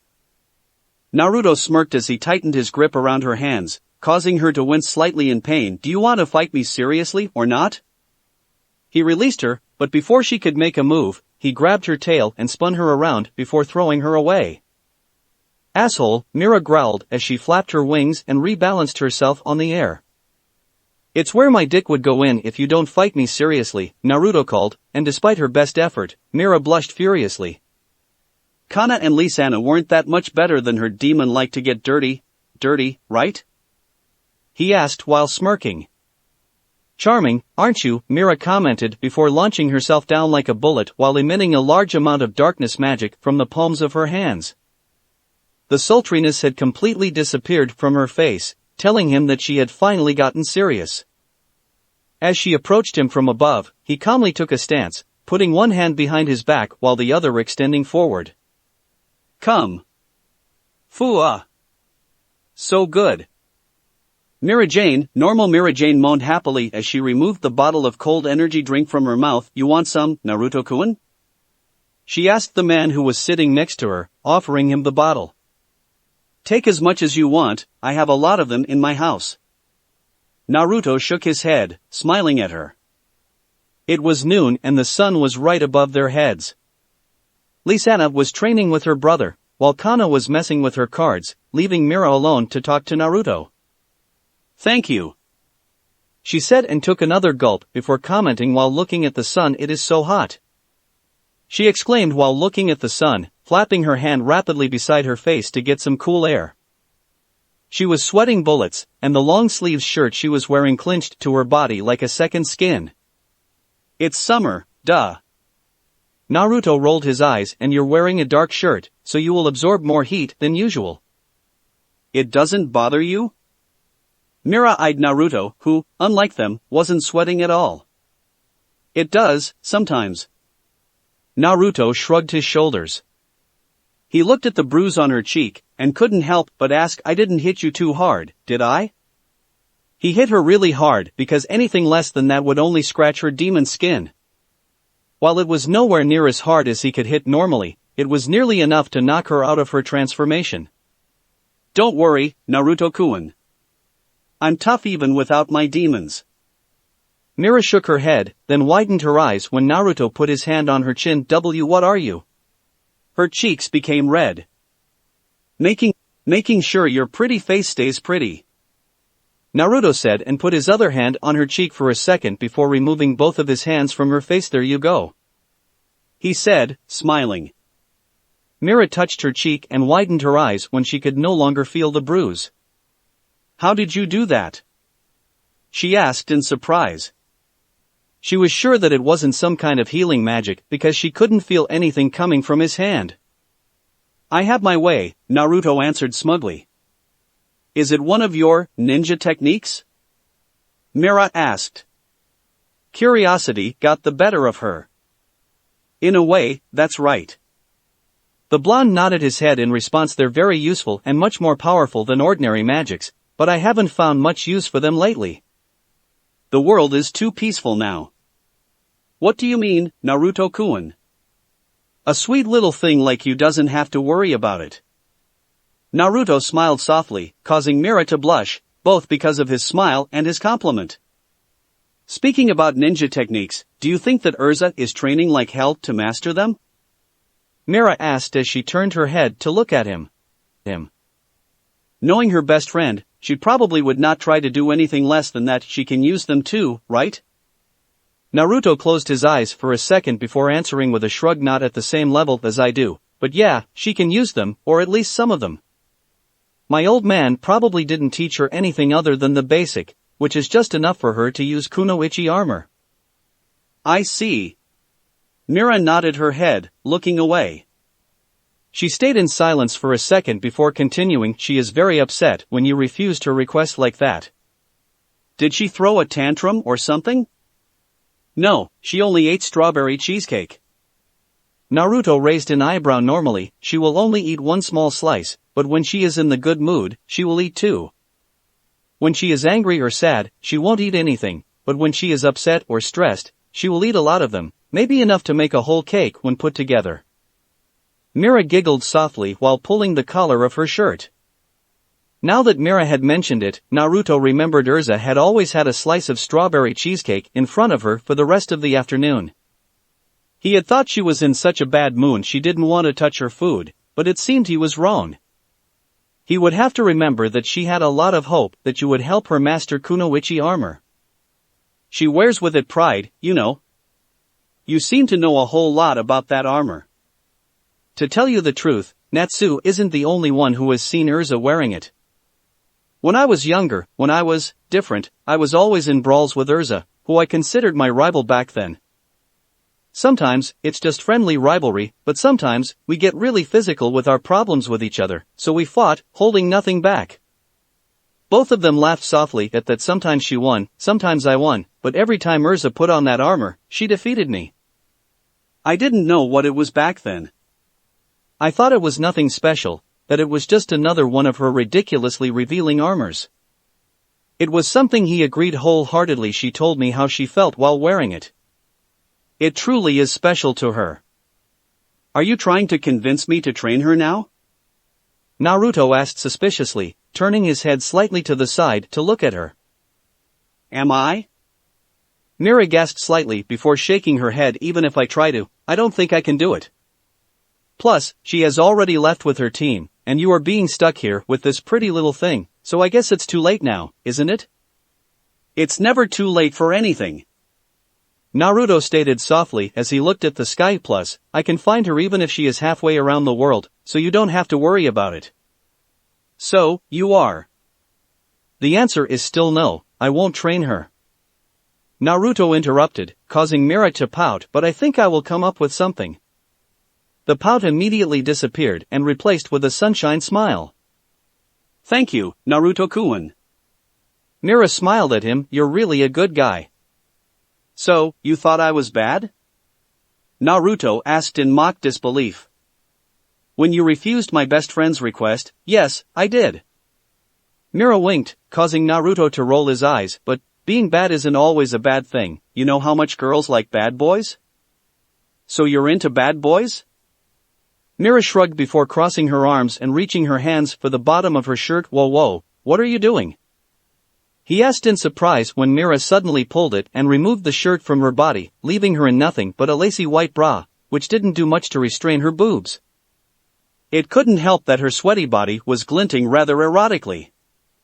I'm changing. She said innocently. My shirt is soaked, you see. She then looked at him teasingly. Don't be so shy, you have already seen me near half naked at the studio and on every front page of the Sorcerer magazine. Something like this doesn't bother you, does it? You can do it in my house, you know. Naruto pointed his hand to his house, stating obviously. You have a problem? Hell no. Naruto shook his head and exclaimed excitedly. For the first time in a while, he grinned like an idiot. That's it for this reading.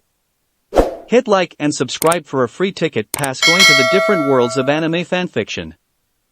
Looking forward to having you on board again.